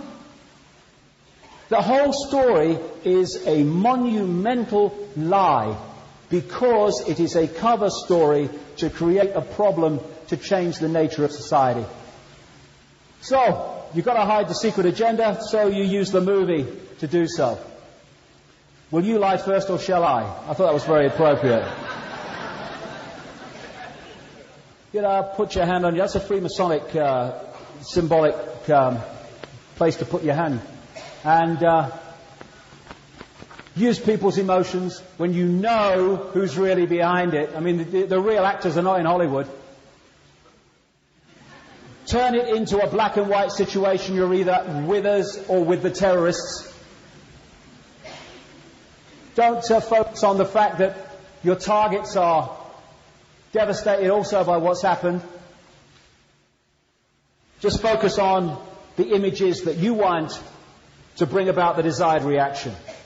And like I say, this is a long, long old story. This is the Nazi talking. Why, of course, the people don't want war. Why should some poor slob on a farm want to risk his life in a war when the best he can get out of it is to come back to his farm in one piece? Naturally, the common people don't want war, neither in Russia nor in England, nor for that matter in Germany. That is understood. But after all, it is the leaders of the country who determine the policy. And it is always a simple matter to drag the people along, whether it is a democracy or a fascist dictatorship. Voice or no voice, the people can always be brought to the bidding of their leaders. That is easy. All you have to do is tell them they are being attacked and denounce the peacemakers for their lack of patriotism and exposing the country to danger. It happens, it works the same in every country. Hermann Goering. Exactly. As Abraham Lincoln said, public sentiment is everything. With public sentiment, nothing can fail. Without it, nothing can succeed. He who molds opinion is greater than he who enacts laws. And he might have added, if you can mold opinion, you can enact any law you bloody choose to. And as Hitler said in Mein Kampf, all propaganda must be so popular and on such an intellectual level that even the most stupid of those towards whom it is directed will understand it. People can be made to perceive paradise as hell and the other way round to consider the most wretched sort of life as paradise. Keep it simple. Al-Qaeda, bad guy. Us, John Wayne, good guy. Keep it simple. And that's why the propaganda is at that simple level, because they don't want any complexity that people might not get it immediately.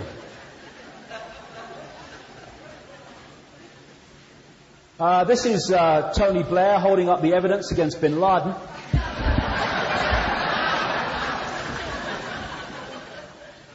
This is Tony Blair holding the file of evidence against bin Laden. And this is the Americans looking at the evidence against bin Laden. There we go, we sorted it all out.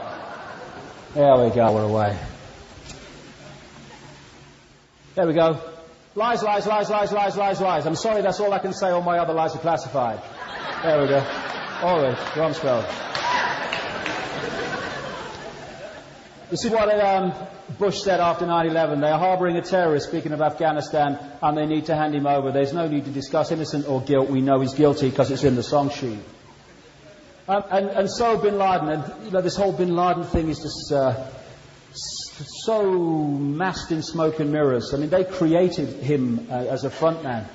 And this is a picture supposed to be of bin Laden, and this is bin Laden in the apparently confession video in which he doesn't actually confess. Now, either they're not the same person, or he's had a number of visits from the Kandahar Cream Cake Company. One of the two. And also had a visit from the Kabul Nose Job Clinic, K Visits a Speciality, you know. In this confession video, the Americans and the British were making major inroads into Afghanistan. They were not long from taking Kabul. Other places had been taken, and they never even talked about the fact there was a war going on. And this is what Greg Strauss, a visual effects supervisor at Pixel Envy, who worked on the Titanic movie and others, said. That's how we make our money, kind of faking things to convince everyone else it's real. We just did some Nike commercials where half the people are digital, you wouldn't be able to pick them out. And we're now in that realm where what you see is not what you're necessarily seeing. Well, it's in that realm all the time, but in terms of technology. When I watched a movie called with my son called Stuart Little, about a little mouse, and I watched the cat speaking human words and the mouths moving so amazingly authentically, I thought anything is possible now in terms of orchestrating us seeing things that we think we're seeing that we're not actually seeing. This is what he said in this confession video, this bin Laden guy. We did not reveal the operation to them until just before they boarded the planes. I can picture the scene. Hey guys, listen, they're boarding. Now, you know those two big buildings in New York?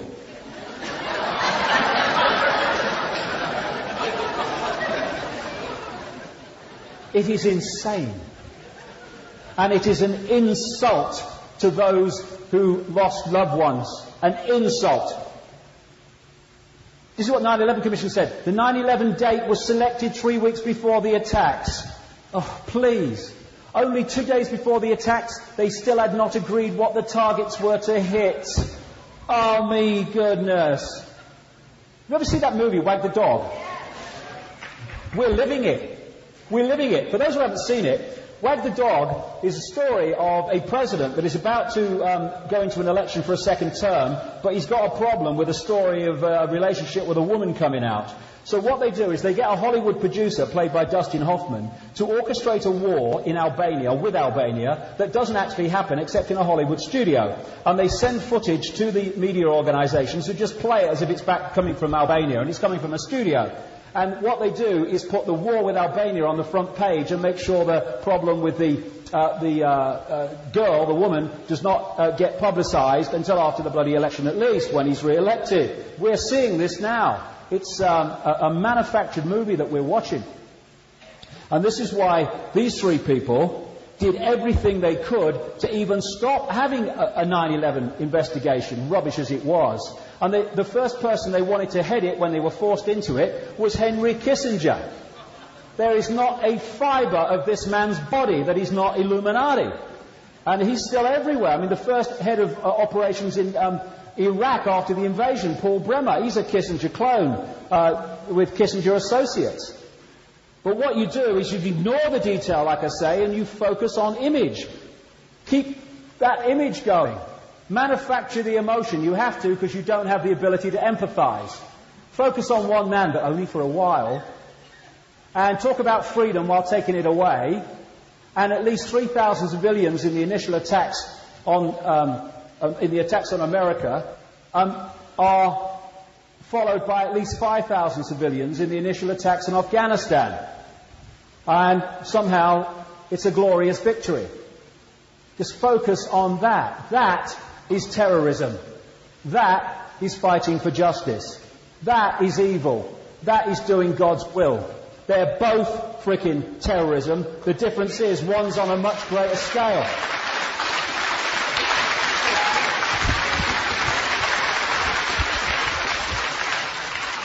It's funny how these people can sort of, he's a terrorist, he's a terrorist, he's a terrorist, no problem, the media will report that. I was on a live BBC programme, and it was supposed to be an entertainment programme, but fortunately George Michael had just come out with his video lampooning Bush and Blair, and they asked me a question about it, and they said, what do you think about it? I said, the only problem is, I said, he didn't go far enough. What he should have said is Bush and Blair are terrorists, responsible for the deaths of thousands of people. The woman went white.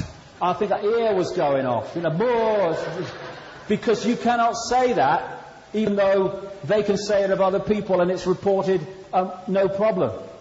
Definition of a terrorist: one who favours or uses terror-inspiring methods of governing or coercing government or community, hence terrorism. Terrorism! I wonder if blowing the leg off a 16-year-old ice cream vendor in Afghanistan might just come under that definition. I think it might. And all this other stuff that's followed in this glorious victory. This was Afghanistan before the bloody bombs started dropping. Stone Age country in the middle of a famine. They were dropping them food parcels that looked almost the same as unexploded bomblets, blowing kids to pieces when they thought they were going to get something to eat. They got control of all satellite photographs of Afghanistan while it was going on, so that they could hide what they were doing, targeting civilians. And people said, oh no, we mustn't let Nazi Germany happen again. We have! Osama bin Laden, created by the CIA, wanted by the FBI. Amazing but true. These tunnel complexes of the Al-Qaeda network were actually funded by the CIA through Pakistan intelligence and the Saudi royal family, and they were built by bin Laden construction. Mirror image. Two expressions of the same force. And then there was all that anthrax. Remember that? Cheney says anthrax packages are very worrying, said this headline. So I wrote underneath, well, stop sending them then, Dick. Have you noticed when they found that it came out that the anthrax was a strain only used by the American military, the anthrax alert scare suddenly disappeared? Oh, very funny. Part of it was about oil, but not all of it. They wanted pipelines, and they couldn't build them across Afghanistan while the Taliban was in power, even though they tried desperately to do so, and they feted the Taliban, no problem with terrorism then, and offered them lots of money, but it never came to pass. They removed them. The pipeline was going to be built by Unocal, and it was going to involve access to the Caspian Sea oil and gas fields, which is a feeding frenzy for Halliburton, Dick Cheney, Pennzoil, Bush family, Chevron, Condoleezza Rice, and all the others. Delta and Amir were with the project of the oil pipeline across Afghanistan. Delta and Amir are Bin Mahfouz and Alamoudi, the two people who were named by the State Department as funders of Osama bin Laden and terrorism, etc. It's a very small world.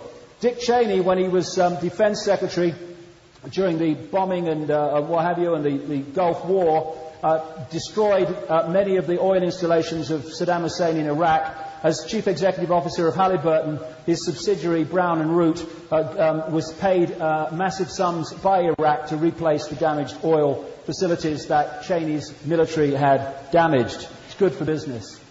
Prior planning, prior knowledge. Whenever you're playing a problem-reaction solution, this is an advert, actually, about a year before 9/11. Whenever you're playing problem-reaction solution, the solution is always in place before the problem is played.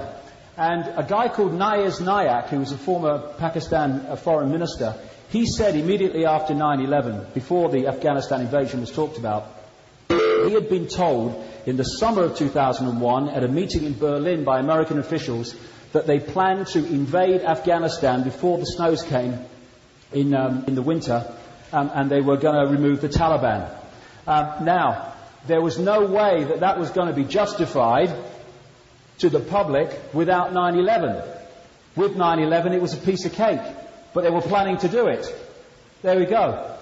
And what Nayaz Nayak said was that part of the plan was that Zahir Shah, the exiled king of Afghanistan, exiled in Rome, would be brought back to Kabul to live in the presidential palace. After the invasion of Afghanistan, he's back in the presidential palace with Hamid Karzai and all that stuff, who's another front man for this whole thing, just a gopher. The British, who took part in the invasion of Afghanistan, did not head for Afghanistan after 9/11. The biggest military and naval force to leave Britain since the Falklands War left Portsmouth, England on September the 3rd for an exercise in Oman. And by the time they got there, they were in a position in Oman to join the invasion of Afghanistan, exactly as planned. It's all in the song sheet. And then you have the Karzai and Shah and all that stuff. And these things are able to be orchestrated because of this structure. And a lot of the people on the ground who are part of it don't know who's ultimately pulling the strings. It works like this. It's pyramids within pyramids. So you've got a pyramid that encompasses the United States and British governments, the CIA, FBI.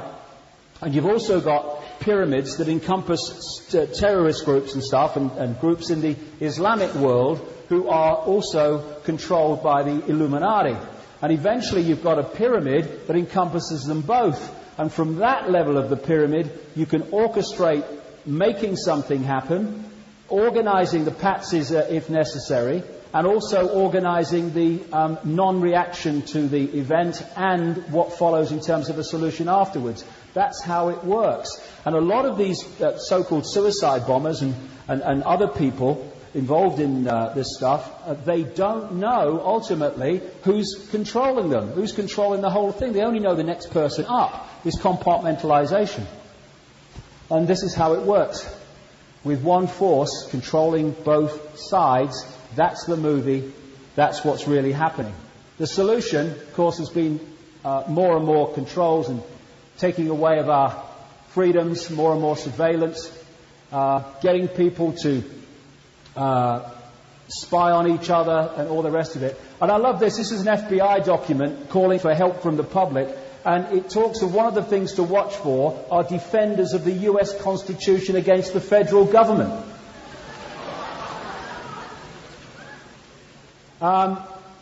This is what Adolf Hitler said when he was justifying the creation of the Gestapo. An evil exists that threatens every man, woman and child of this great nation. We must take steps to ensure our domestic security and protect our homeland. Could have been George Bush, could have been Tony Blair. And so we go back to Babylon and the invasion of Iraq.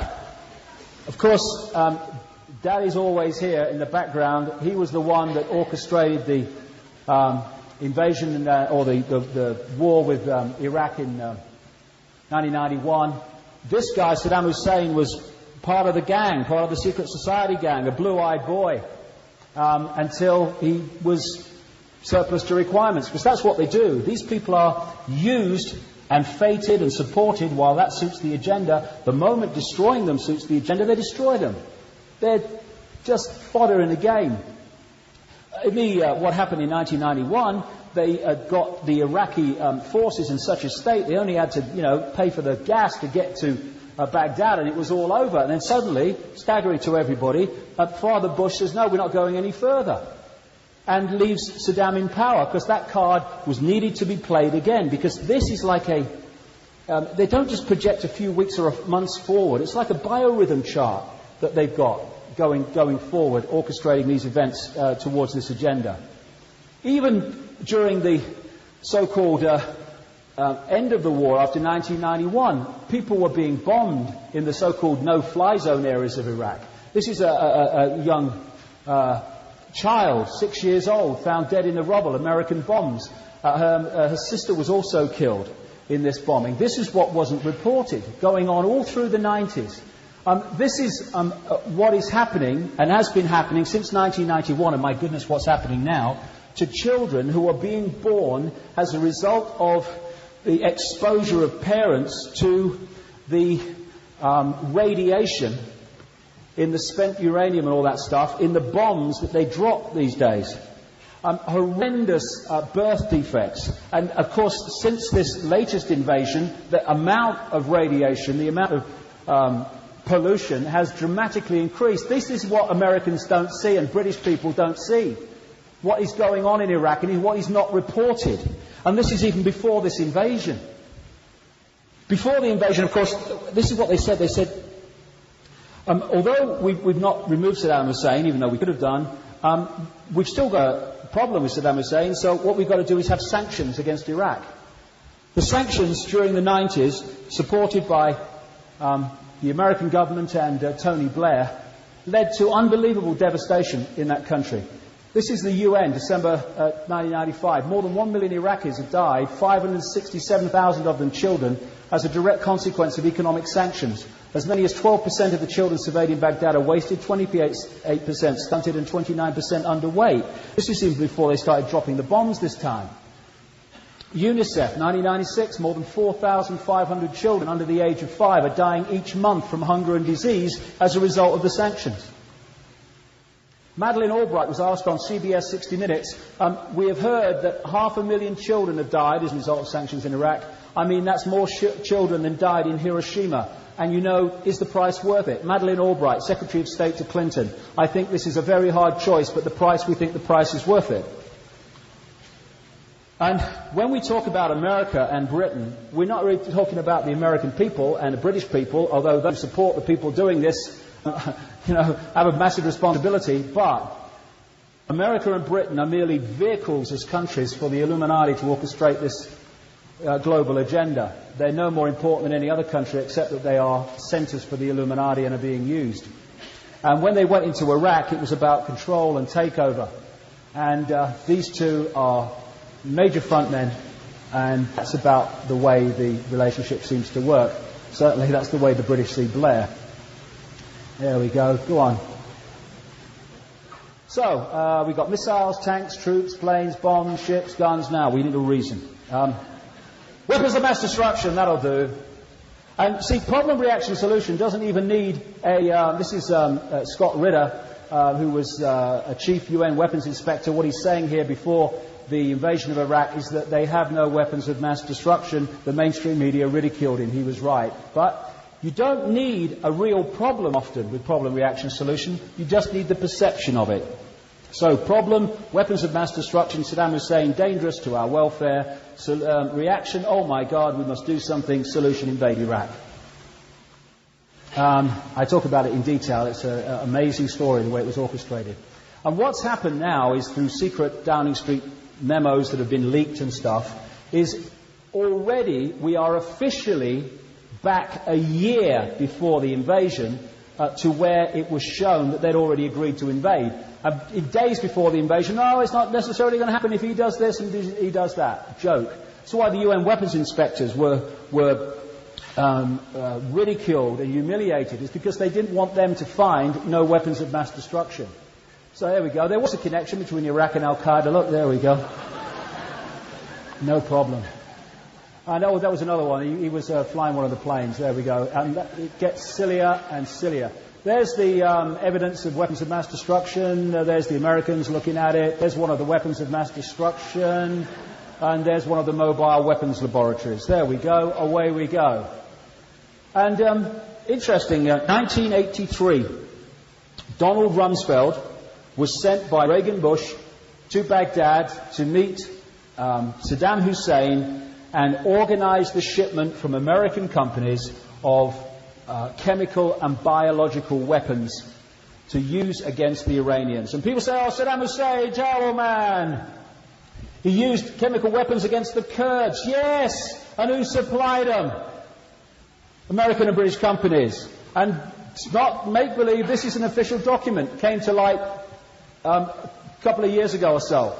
Donald Rumsfeld, the US Defense Secretary and one of the most strident critics of Saddam Hussein, this is a newspaper report, the document, met the Iraqi president in 1983 to ease the way for US companies to sell biological and chemical weapons, including anthrax and bubonic plague cultures, according to newly declassified US government documents.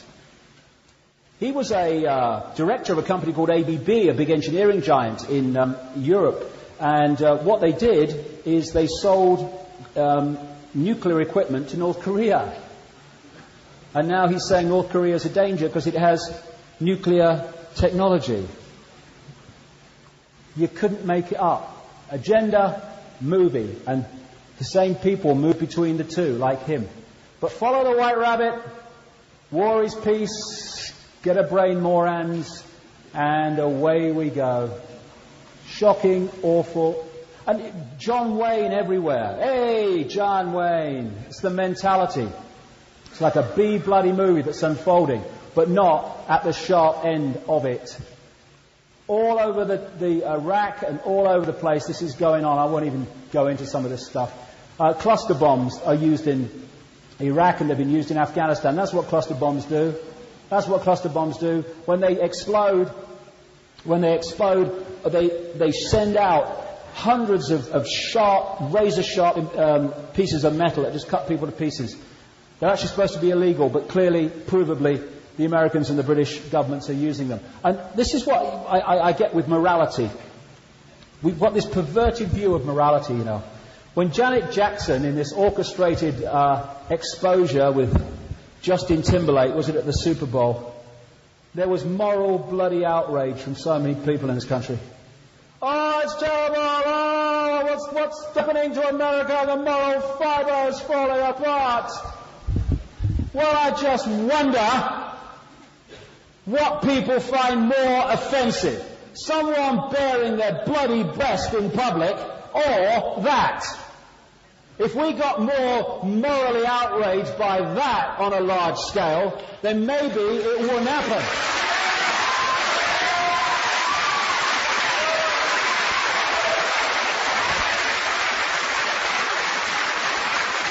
You know,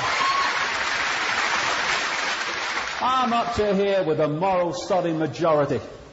Oh, yes. This is what one of the soldiers said in a British documentary. We bomb them, you know, it's cool to me because I like explosions and stuff like that, but I don't get to see the actual explosion, and that's what I want to see. But I guess when we get closer to Baghdad, we'll get to see more of that. It's just a movie, it's a game, it's a virtual reality game. And, oh my God. And this is what, even the troops are fodder. Have you noticed that? You get people like Bush, and these other people, these kind of people that want to go and bomb people, and they say, we must fight terrorism.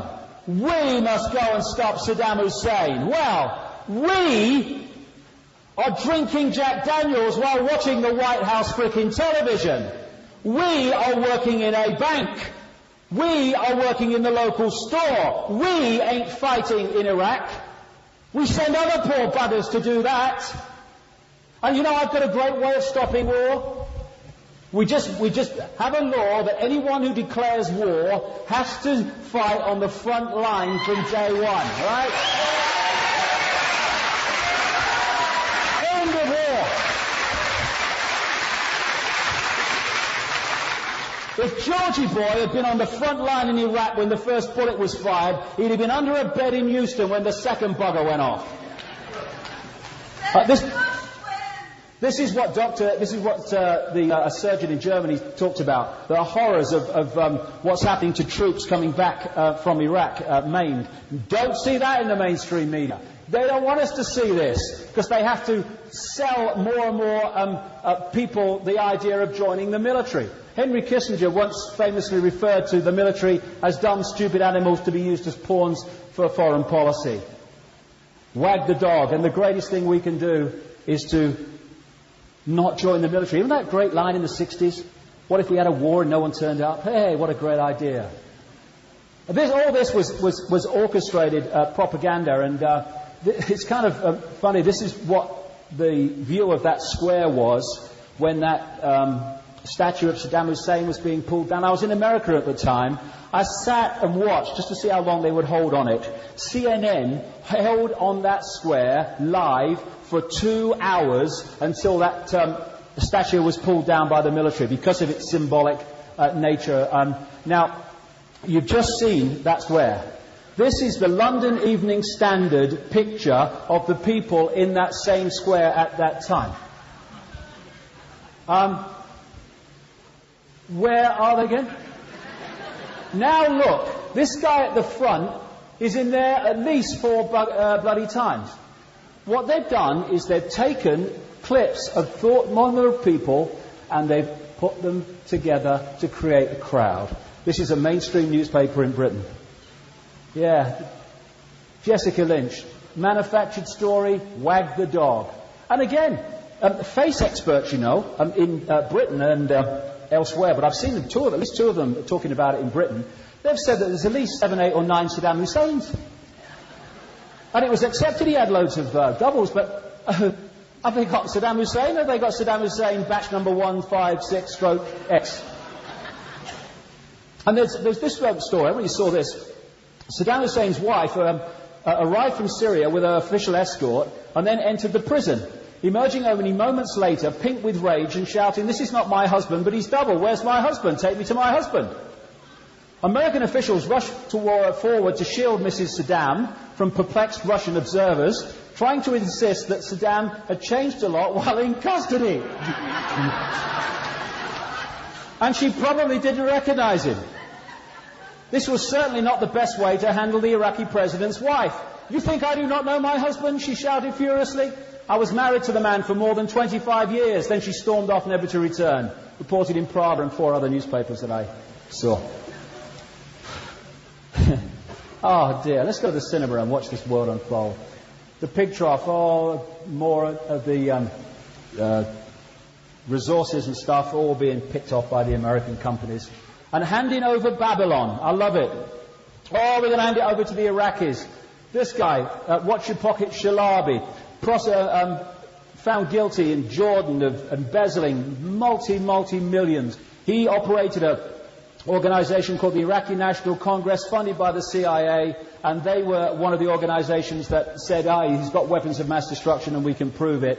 He is a front man for the CIA, etc. The first interim Prime Minister, Iyad Alawi, CIA MI6. War is peace, death is freedom, occupation is liberation, we don't want your oil. Hey, we're just working for God. Because I'm Jesus in a suit. Kill them all. Wanted for crimes against humanity. If these guys really were prosecuted for what they've done, then they would have to reincarnate many times to complete the sentence. This is where we're leading. And you know, when I and others talk about fascism and Nazi Germany, it's not some extreme fantasy. It is what is happening. In London this week, they shot a guy 5 times from close range. And the media just say, oh, well, you know, it must have been necessary. It must have been a danger to the public. Well, they don't know that. Investigate. But you reach the point of fear where the public accept, yes, well, you just got to shoot on sight. You never know, he might have a bomb. That's love. I love that one. I love that one. That's perfect. That is sum it up.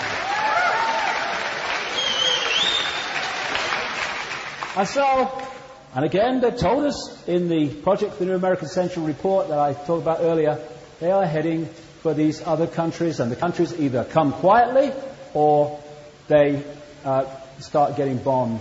Stop asking questions. Promise never to question authority. I promise never to bring up my rights. And if you do, if you stand for freedom and peace and not killing people, what they do is they shoot at you with rubber bullets and they break up your peaceful protests. And they stop people having a voice to protest and put the other point of view. Why? Well, let's go back to the Nazis. That's all you have to do. This is what the propaganda minister Goebbels said. The lie can be maintained only for such time as the state can shield the people from the political, economic and or military consequences of the lie. It thus becomes vitally important for the state to use all of its powers to repress dissent, for truth is the mortal enemy of the lie, and thus by extension the truth becomes the greatest enemy of the state. That's why they're suppressing dissent. And in Britain, we've got the Neo-Labour Party, who's just the mirror of what's happening in America, and we've got Belair as they call him in Britain. And this brings us to very topical events, and we'll have a break in a second, but this brings us to very topical events. As a result of the information that's come out about the invasion of Iraq and the lack of weapons of mass destruction, and the staggering scale of lies that Blair has told and Bush has told. I'm not kidding, in Britain, the word Blair and liar are interchangeable in the public mind.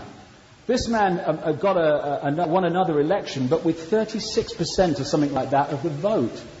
64% voted against him. Because of the ludicrous system in Britain, he got in.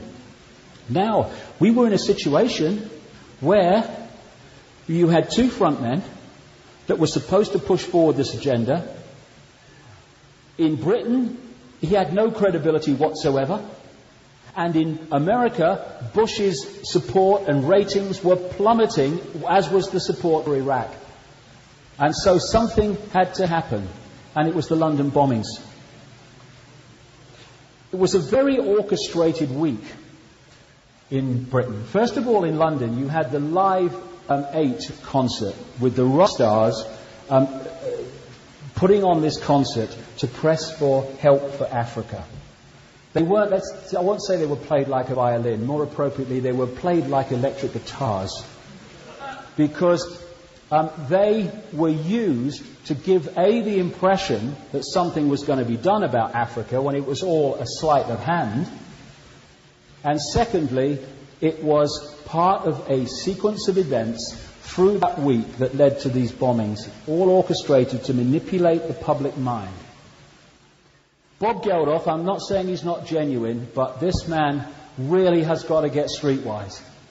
The idea that these guys want to do something about Africa, as I've been saying for years, the agenda is to destroy Africa. There's a genocidal agenda of which AIDS, what we call AIDS, is a massive part to destroy and kill what we call the African culture, the African people. And this Live 8 concert was giving the impression that these people were going to do something about it when they were actually doing the opposite. It was hiding the genocide in so many ways. I mean, they're reducing debt. Well, there is no sodding debt for a start. It's just credit. And what is the debt? The debt is money that is not passed on. Credit is passed on, and it's often wasted because of frontmen in African countries that are placed there by Illuminati to do that. And what is debt? It's control and aid. Bloody aid. For every dollar that goes into Africa in aid, $3 comes out to the aid doning countries in exploitation of Africa. Not only that, one of the great ways that they use to pass money directly from government to transnational corporations, from taxpayer to corporations, is via aid. Because this is the way it works. They say, if they said, right, what we're going to do, we're going to write out a check to Halliburton, or we're going to write out a check to this company or that company, here's some taxpayers' money. People say, what's going on? What's going on? So what they do is they say, hey, over here, we're now giving aid to this country. Hey, because we're good. Well, we're British, we're American, and we care. So here's some aid. Hey, get the photo. There you go. Hey. And then what happens is you go, oh, by the way, I'll be in a minute. Go and have a drink, okay? Great. By the way, that money, it has to be spent with this company on that project, okay? Thanks very much. Okay. And now, I'm with you again. And so what a large amount of aid is passing money from governments through the receiving country back to the transnational corporations in the doning countries. That's how they do it. And another thing that happened was so symbolic of the patronizing of Africa, is that you had the white rock stars here on the major stage in London, in Hyde Park, and only after complaints from people saying what's going on, were some African bands put on miles away down in Cornwall in England, watched by a few thousand people with next to no publicity. So, all the white rock stars were singing on the stage, and if any Africans were there, they were in the background in the chorus. How symbolic is that? Patronizing.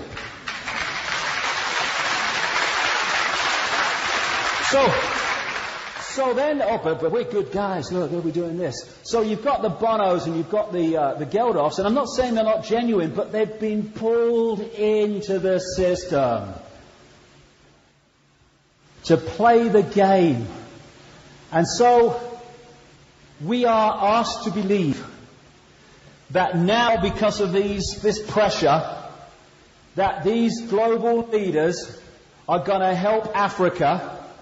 And the organisation orchestrating this help is the World Bank and the IMF, when the World Bank is headed by Paul Wolfowitz, who was one of the architects of a document that talks of developing biological weapons that can target specific genotypes. This may transform biological warfare from the realm of terror to a politically useful tool.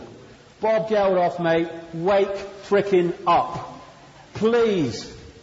And then the next stage of this was the G8. Now what this did, it was in Scotland, it got these world leaders together in England in that week at the right time to react to the terrorism. The next thing that happened was that London was given the Olympic Games for 2012, a key year in the Illuminati agenda, not least because it's terrified what's going to happen after it, in terms of the wake-up. And when they first announced that London, this is years ago now, was going to go for the 2012 Olympics, I said to my friends, it's a bloody certainty. London, major centre globally of the Illuminati, 2012 Olympics. Oh, you kidding? They're bound to get it. Oh, it was very close with Paris. No way.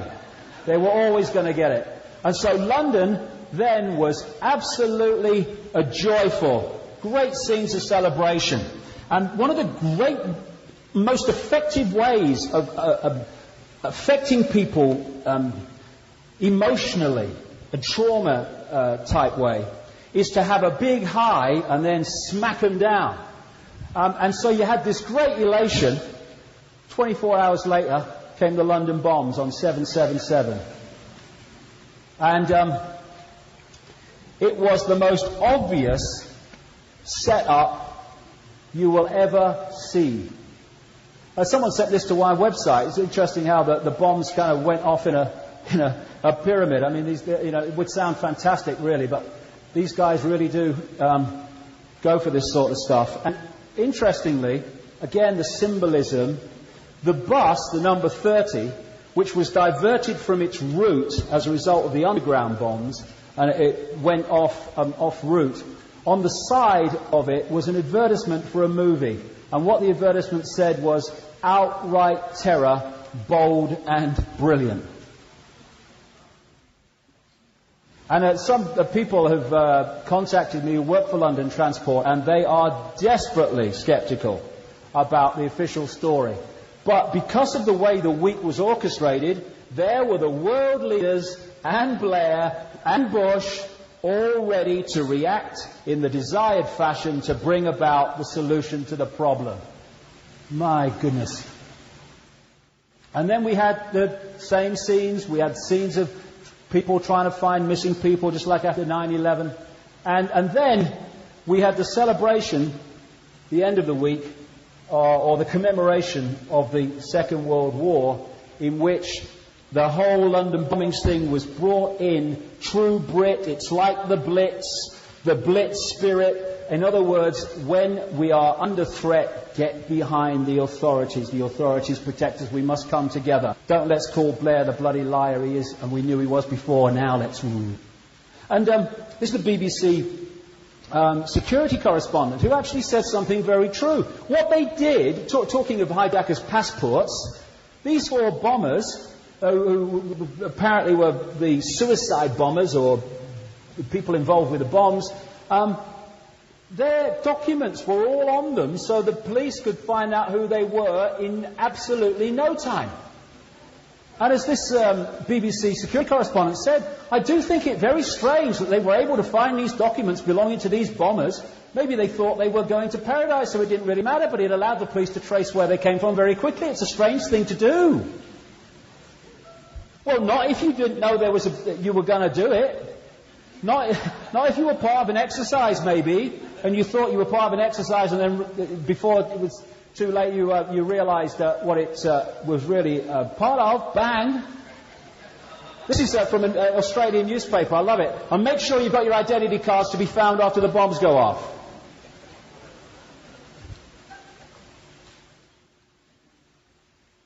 Although they're now denying it, this guy, Benjamin Netanyahu, former Israel Prime Minister and still a major political figure in Israel, he was warned not to go to a hotel near the first bomb where he was due to make a speech, and stayed in his hotel. How did they know that? And then, on the day of the bombings, the Jerusalem Post published an article by this guy, Ephraim Halevi, former head of Mossad. This is what he wrote in his article. This is on the day the bombs went off. The multiple, simultaneous explosions that took place today on the London transportation system were the work of perpetrators who had an operational capacity of considerable scope.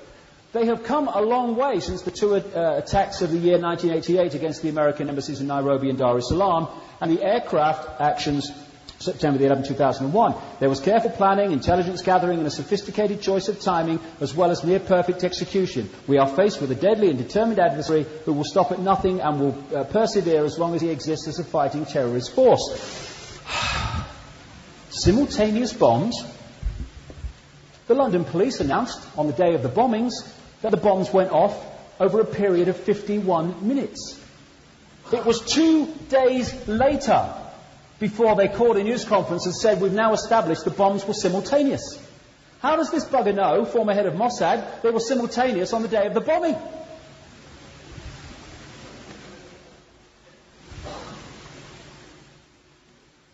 We have another exercise on our hands. BBC interviewed, on the day of the bombings, a guy who runs a consultancy company, a guy called Peter Power, and he said that he was staggered because he ran this crisis management company that was doing an exercise that morning to do an exercise on a terrorist event, a fake mock-up, at exactly the same places that the bombs went off, in reality that day. He said the only difference between what happened and what their exercise scenario was doing was that in their scenario the bombs were simultaneous and not, as the police are saying, over a period of 50 minutes. 2 days later, like I say, the police announced no, they were simultaneous. So in every single facet and detail, what happened in reality was what that exercise was doing. What if those guys were part of the exercise? And then didn't realise until it was too late that they were carrying the real thing. This is why I have to bloody laugh. I have to laugh. It's just so pathetic. Websites like mine and others, and Alex Jones and many others, have been asking simple questions. If they were suicide bombers, why did they buy return rail tickets from Luton to London? Why, when they parked their car in the station car park at Luton, did they put enough time on to come to London and then get back without getting fined? Why did they do that? They were suicide bombers. Now, of course, holes starting to appear. People going, oh yeah. So what they have now done is the authorities have said, well, we're not sure now if they were suicide bombers. We think that maybe, because of course they bought return rail tickets and that, maybe their Al-Qaeda controllers just didn't want them to survive in case they cracked if they were arrested and told of everyone else. So maybe they didn't realise that the bombs were going to go off when they did. That's why they bought them. See, and the paper's going, oh yeah, that's probably... No, you're being used, darlings, to cover the obvious holes in the story, but you can't see it. Oh my God, it's pathetic. It's repeating. We're in a time where people are being picked off. Divide and rule. Okay, let's focus on the Islams. Oh, he's got a beard, he's dangerous. Oh, let's focus on these, let's focus on that. Oh, look, homeless, hey, they're always into crime. All this. We're being picked off. And oh, it doesn't affect me, it doesn't affect me. And it reminds me of this very famous statement by this pastor, an anti-German activist, anti-Nazi activist rather, who said, first I came for the Jews and I did not speak out because I was not a Jew. Then they came for the communists and I did not speak out because I was not a communist. Then they came for the trade unionists and I did not speak out because I was not a trade unionist. Then they came for me and by then there was no one left to speak out for me. That is what they are seeking to do to us. And what we surely need to do is unite on what affects us all instead of being disunited on what we agree on. We are not going to be under an Orwellian state because we are Jewish, or an Orwellian state because we are American or we're South African. We are going to be in an Orwellian state because all of us will be in that position if we are divided and ruled for long enough to allow it to happen. And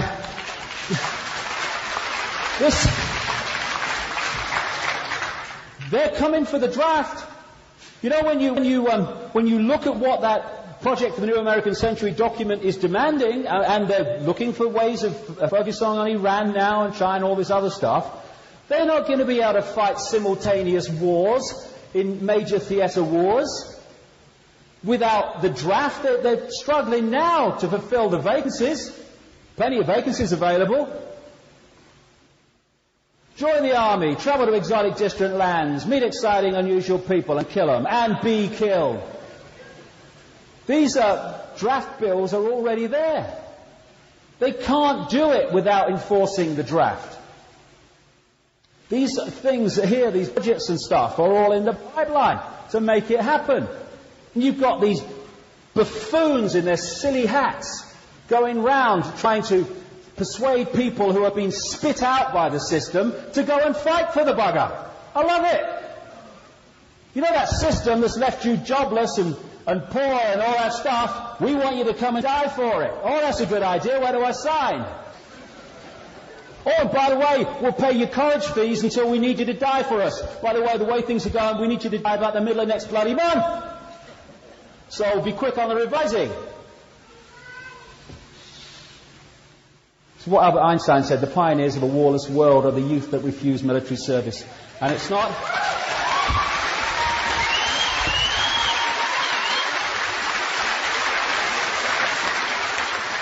It's not just the youth to refuse military service, it's for those not affected to support them in refusing military service.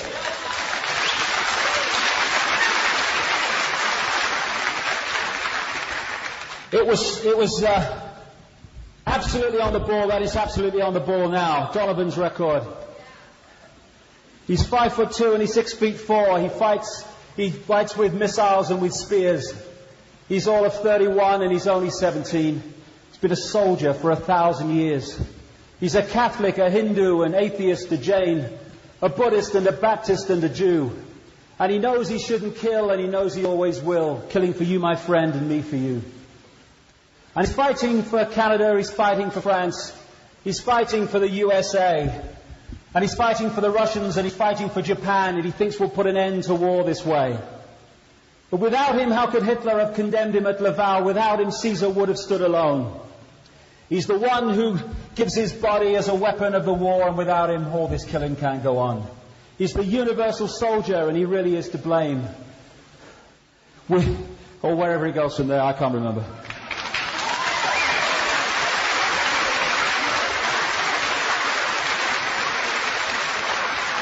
His orders come from far away no more.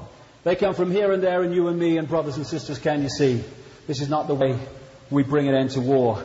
It's always been true and it will always be true. And never more so than now. They can't do it without using us as fodder. If we refuse to be, they can't do it. And this is a time we're at the fork in the road and people are now starting to wake up. there were 1 million people on the streets of London challenging the invasion of Iraq. There are more and more people. I've been staggered by the number of people involved in relation to the London bombings who have said this is not making sense, this is not true. There is a wake-up happening. And we are at the forefront of it. And after we've had a half an hour break, we'll get into the part of this I love talking about. And, you know, I mean, what are we doing letting these people run the world? I mean, look at them. Look at them. Look at them. You know. What are we doing? There we go. I don't know where we are. You can tell they're royalty. They do it with their gloves on, you see. They got class. So, we'll have a half an hour break.